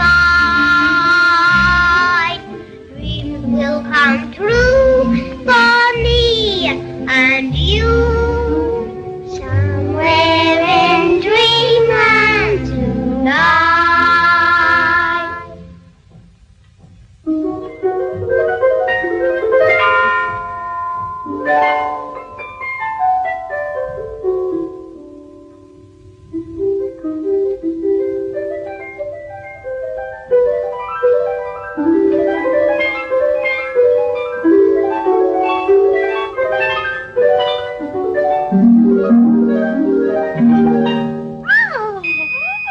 I'll see you somewhere in dreamland, somewhere in dreamland tonight.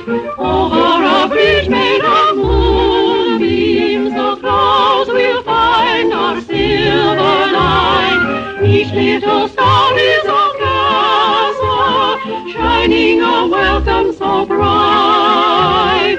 Dreams will come true for me and you, somewhere in dreamland tonight. I'll see you somewhere in dreamland, somewhere in dreamland tonight. Dreams will come true for me and you, somewhere in dreamland tonight.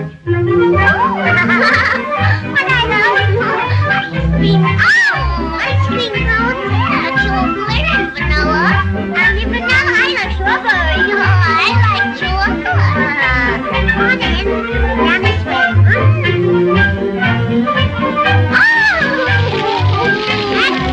That's for you, Muffy. That's for me.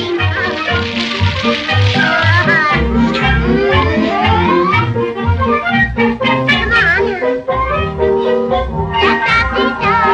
What is that big thing up there? Oh, that's cake. And candy. I want some candy, right? Oh, boy, we got fun. Yeah.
All for you, yes. For us? For you, yes. Oh,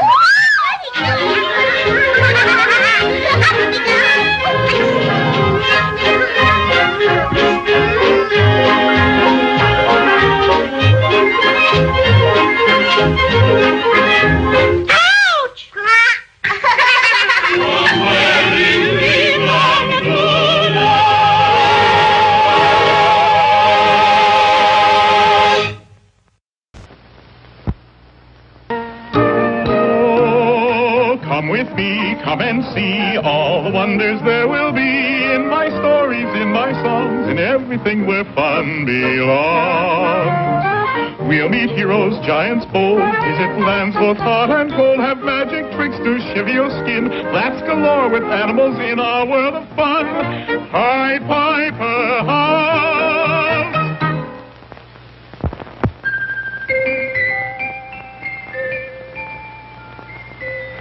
Have you ever stopped to think that toys may have a life of their own? You don't think they do, eh? Well, they have in Storyland. Our tale today is about a little tin soldier who had more adventures in one day than most people have in their whole lives. He was a small plain soldier and had been given as a Christmas present to a little boy who wasn't too pleased. Why, it doesn't move. There isn't even a place to wind it up. Give it to me, then. I've got a ballerina doll that can't do anything either. She just stands there. This silly soldier can guard my doll. All right. I'm going to play with my wind-up soldiers. So the little tin soldier joined the other toys on the playroom table. And even though he couldn't talk, he did a great deal of thinking. How pretty she is. Even though I'm only a common tin soldier, I'll guard her with my life. He has such a kind face. I wish I could reach him. And that night, when all the household was asleep, it was the toys' turn to play. The dolls had a tea party, the mechanical soldiers marched up and down, the music box played and the top spun all by themselves. Only the little tin soldier remained steadfastly at attention, and the little doll went on holding out her arms. And neither of them moved a muscle. I will love her as long as I live. How I wish he would stand a little closer. But unknown to them, they had an enemy. I don't like the way they look at each other. The doll is mine. I must get rid of this intruder. The next morning, the boy moved the tin soldier onto the windowsill, and the wicked Jack-in-the-Box saw his chance. I know how to work my own spring. I'll give him a surprise. The little soldier has fallen out. What do I care? He can't move, so he's no good to me anyway. I suppose I should try to call out, but one shouldn't shout when one is in uniform. I wonder if anyone will ever find me. And before long, someone did find him. Hey, look what I've got. He's pretty funny looking. Let's make a boat and put him in it. Here, this old paper will do. Swiftly, the two boys fashioned a crude sailing boat, and with the little soldier standing beside the mast, they set it down in the gutter. On your way, little man. Look at him go. Look at him go. My word, I've always wanted to go on a voyage, but I didn't think it would be like this. If only she were here with me, I wouldn't care how rough it was. Suddenly, the boat was swept into a covered drain. Dear me, how dark it is. And the water is getting faster and faster. I must remain at attention whatever happens. Then the boat shot out of the drain and into a great canal. And it's starting to rain. This is too much. My boat's beginning to break up. My poor ballerina. Shall I ever see you again? Goodbye, world. Goodbye. But there were more surprises in store for the little soldier. As he began to sink, a most amazing thing happened. It's dark in here. And how this fish does twist and turn. Someone must have him on the line. How right he was. And now the most astonishing events began. It's awfully quiet all of a sudden. Now what's going on, I wonder? My word, that was close. Why, look at this. Did you ever see such a thing? It looks like my soldier, all right. He's no good without his paint, though. He was no use anyway. What good is a soldier that can't even march? I'll stick him up here beside that silly doll. Now at last, the little tin soldier was standing close enough to his lady love to touch her, if he could move his arms. So there they stood, he at attention and she with her arms held out to him. So near and yet so far. How gallant and brave he looks. If only I could tell him how much I care for him. How sweet she is. And I thought I'd never see her again. But I dare not reach out to her. I'm still on duty, even if my colors have run. But the wicked Jack-in-the-Box was not through with them yet. Sensing their loving thoughts, he became enraged. Gah! Look at them. It's more than I can stand. This time, I'll finish both of them. With a terrific spring, he swept them both off the table. What did you do that for? I didn't touch it. You did. Didn't. Together, the sweethearts lay motionless on the floor.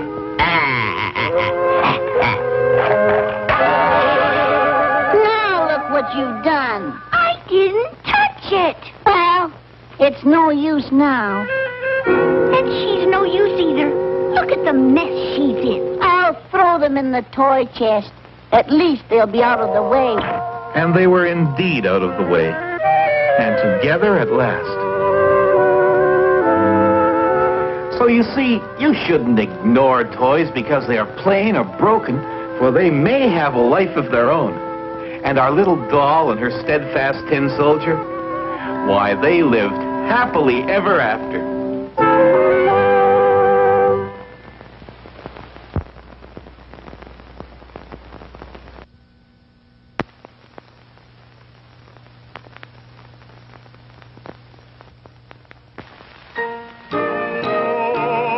Come with me, come and see all the wonders there will be in my stories, in my songs, in everything where fun belongs. We'll meet heroes, giants bold, visit lands both hot and cold, have magic tricks to shiver your skin, laughs galore with animals in our world of fun. Pied Piper, Hans.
They're making toys for little girls and boys in the shanty where Santa Claus lives.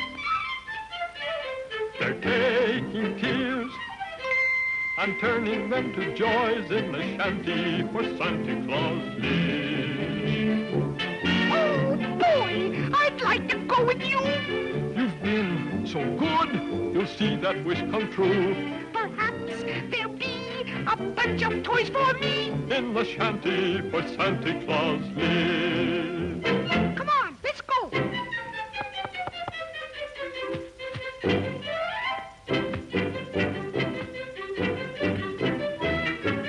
Ready?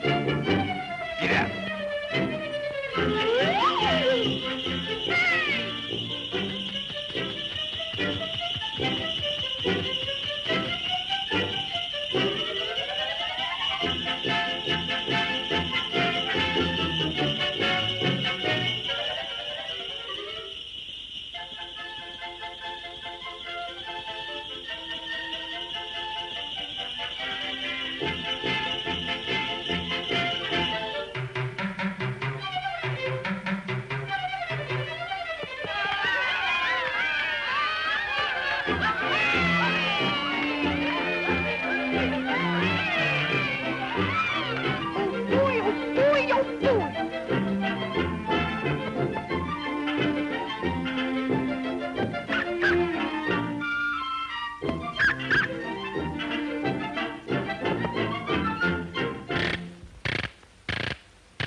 We are the toys for little girls and boys in the shanty where Santa Claus lives. We're taking tears and turning them to joys in the shanty where Santa Claus lives.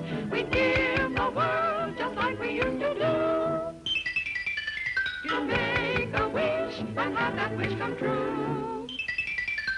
Perhaps there'll be a sweetheart there for me in the shanty where Santa Claus lives.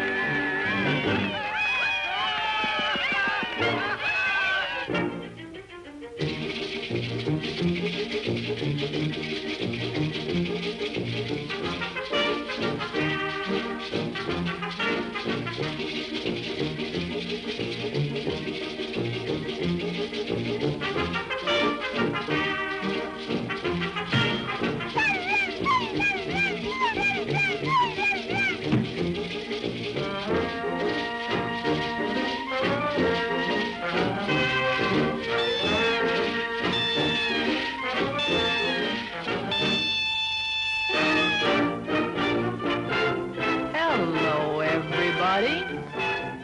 Shine on, harvest moon up in the sky. Are you listening? Oh, shine on, harvest moon.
So tender.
'Twas the night before Christmas, when all through the house not a creature was stirring, not even a mouse.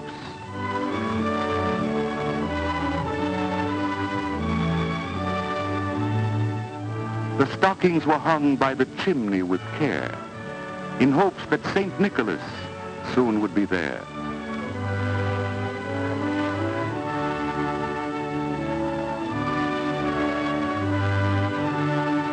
The children were nestled all snug in their beds, while visions of sugar plums danced in their heads.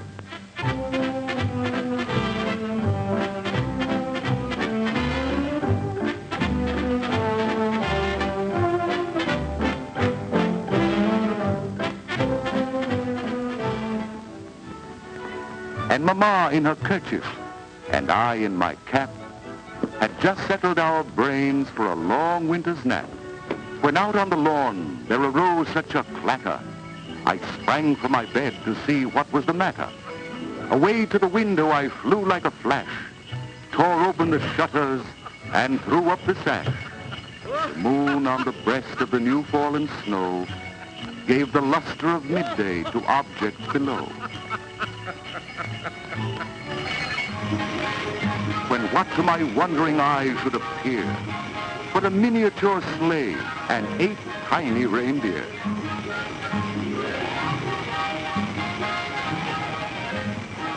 With a little old driver so lively and quick, I knew in a moment it must be St. Nick.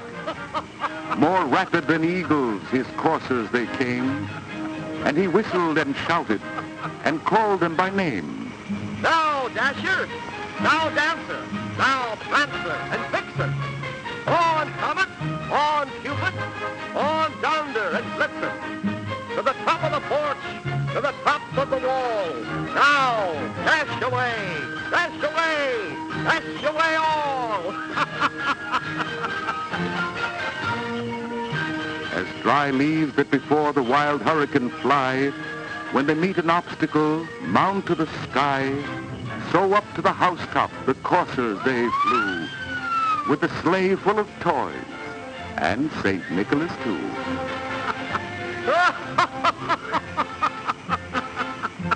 Whoa!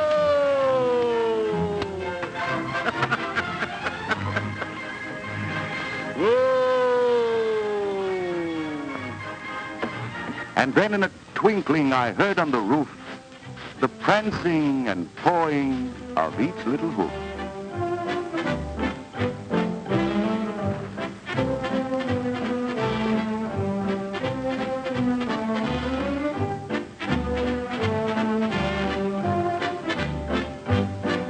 As I drew in my head and was turning around, down the chimney St. Nicholas came with a bound.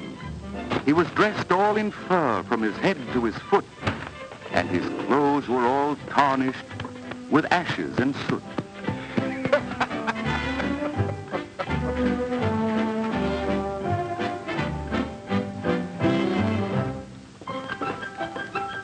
A bundle of toys he had flung on his back, and he looked like a peddler just opening his pack.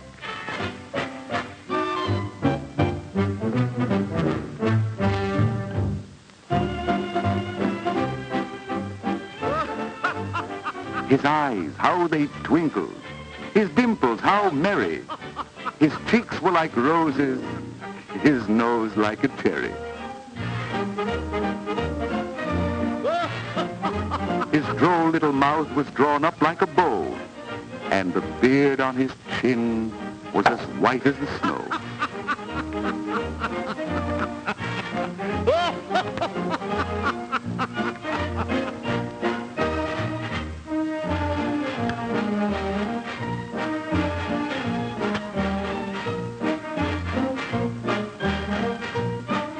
The stump of a pipe he held tight in his teeth, and the smoke it encircled his head like a wreath.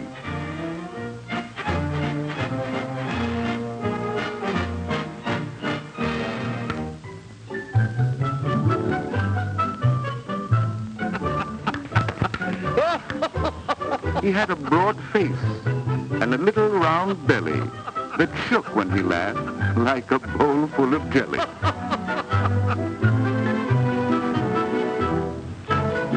He was chubby and plump, a right jolly old elf, and I laughed when I saw him, in spite of myself. A wink of his eye and a twist of his head soon gave me to know I had nothing to dread.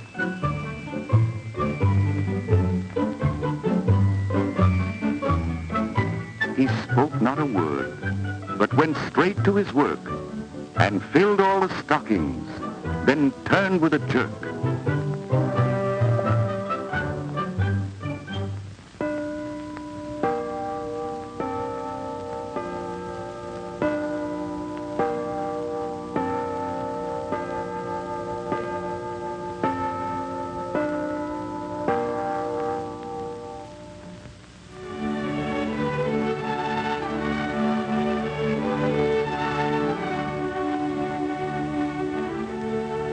And laying his finger aside of his nose,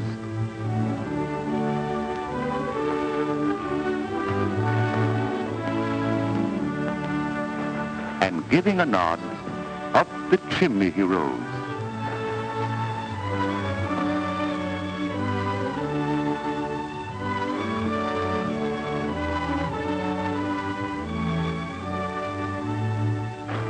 He sprang to his sleigh, to his team gave a whistle, and away they all flew like the down of a thistle.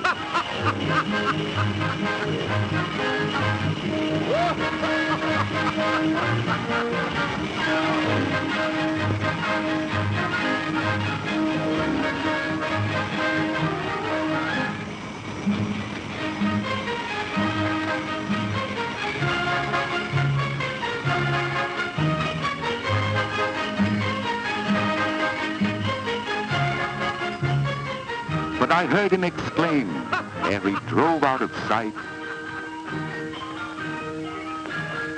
Happy Christmas to all, and to all, a good night.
Boy, did we have a lot of excitement at our house last Christmas Eve.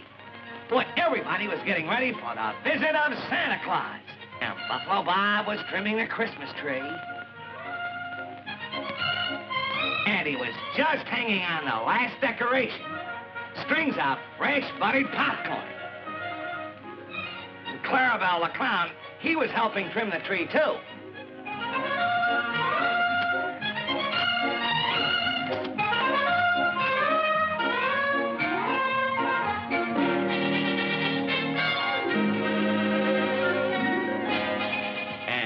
Hanging up my stocking.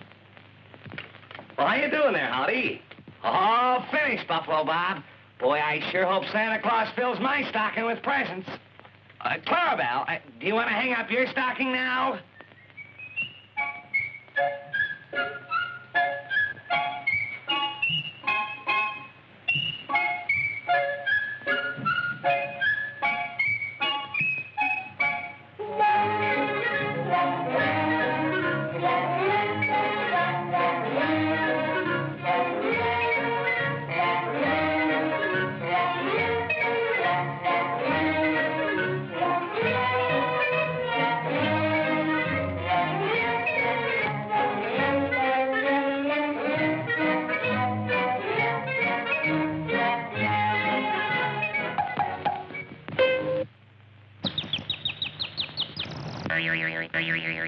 Oh, what a silly clown.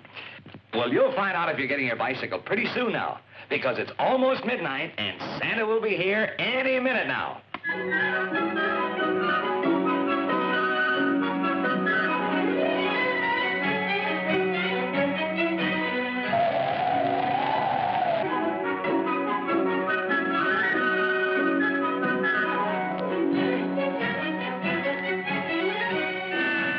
It's 12 o'clock. Now look, we've all got to hide so that Santa Claus doesn't see us. Come on, Dan.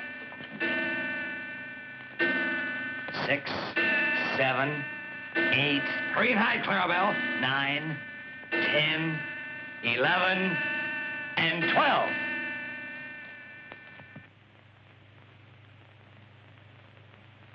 Well, that's funny. Well, Santa Claus should be coming down the chimney at midnight.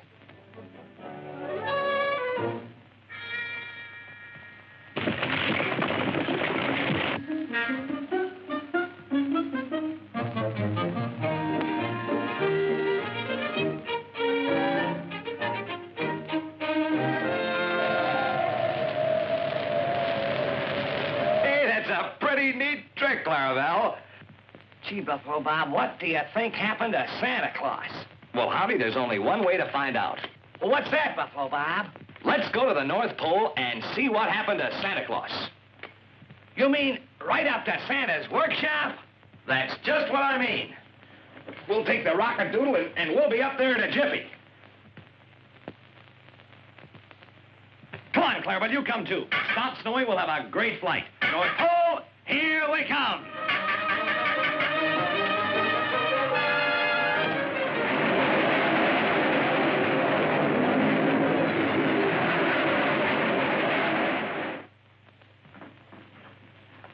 You're not Santa Claus.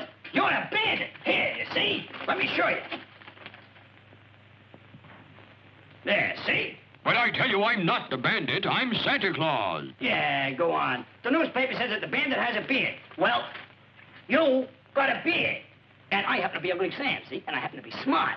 And I know, therefore, that you are the bandit. What's that? Oh, say, I'll bet that's your whole gang. Well, ugly Sam is gonna hide, see? And I'm gonna capture the entire gang single-handed. Hey, look, there's Santa's workshop right at the North Pole. Come on, fasten your seatbelts, everybody. We're coming in for a landing.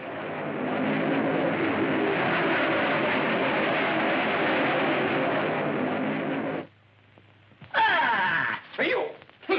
All right.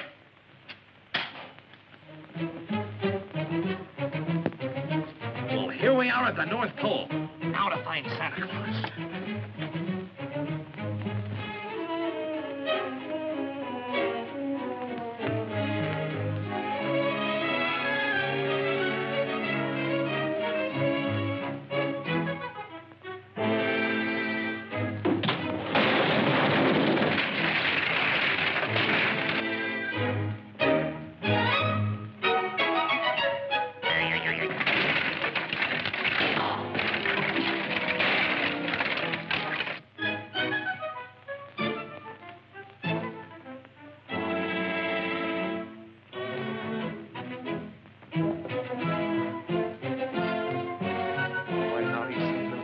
parties going on around here?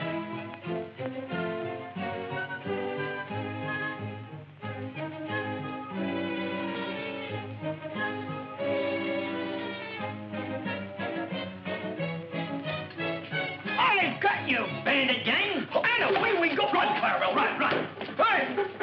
Oh, go on, get him. I'll get... Oh, stop, everybody, stop!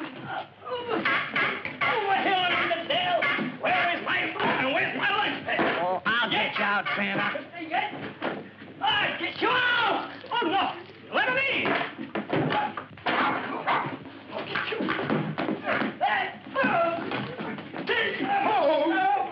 I got him now. I got him. You give up. Ugly Sam never gives up to a bandit. Ugly Sam. Buffalo Bob. What? Sam. Oh. Ugly Sam. Oh. What are you doing here? Me? Oh, why, I just captured the bearded bandit. Bearded bandit escaped. I'm not the bandit, I'm Santa Claus. Santa Claus! Yes, Sam, he's Santa Claus. I captured the bandit. And away I go to get him. No, I'll Ugly get him. Sam, no! Wait, I know what, Ugly Sam. What do you want for Christmas? I want a mirror so I can look at my beautiful, ugly face. Here you are, Ugly Sam, and a Merry Christmas. What? Oh, how beautiful. Buffalo Bob, this ain't the bandit. This is Santa Claus. Oh.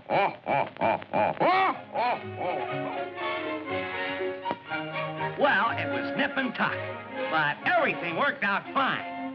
Santa Claus got there in time to bring toys to all the boys and girls. Yes, everything turned out happy and bright. So, Merry Christmas to all, and to all a good night.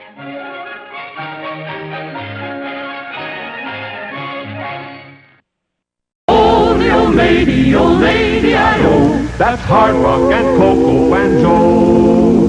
Now listen, my children, and you shall hear a story fantastic, a story so queer. It's all about Santa and his helpers three. There's Hard Rock and Coco and Joe. Now Hard's the driver up there by his sleigh. Coco reads maps and he shows him the way. Though old Santa really has no need for Joe, but takes him 'cause he loves him so. Old lady, I-A, Donner and Blitzen, away, away. Old lady, I-O. I'm Hard Rock. I'm Coco. I'm Joe. And Santa is busy with his heavy pack. He trusts his drivers and never looks back. Old lady, I-O. I'm Hard Rock. I'm Coco. I'm Joe. Now go to bed early on this Christmas Eve. I've no way of knowing just what you'll receive. But you'll hear their laughter, that much I do know. 'Twill be Hard Rock and Coco and Joe. The three little men, only 2 feet high, singing to Santa way up in the sky, laughing and shouting as the sleigh bells ring. It's Hard Rock and Coco and Joe. Old lady, I-A, Donner and Blitzen, away, away. Old lady, I-O. He's Hard Rock. He's Coco. He's Joe. And Santa is busy with his heavy pack. He trusts his drivers and never looks back. Old lady, I-O. He's Hard Rock. He's Coco. He's Joe. Old Santa will come in and set down his pack, and Hard Rock will hold the reindeer till Santa comes back. If you hear a giggle as he turns to go, it's Coco, a Snowball, and Joe. Old lady, I-A, Donner and Blitzen, away, away. Old lady, I-O. I'm Hard Rock. I'm Coco. I'm Joe. And Santa's busy with his heavy pack. He trusts his drivers and never looks back. Old lady, I-O. I'm Hard Rock. I'm Coco. I'm Joe. Holy old lady,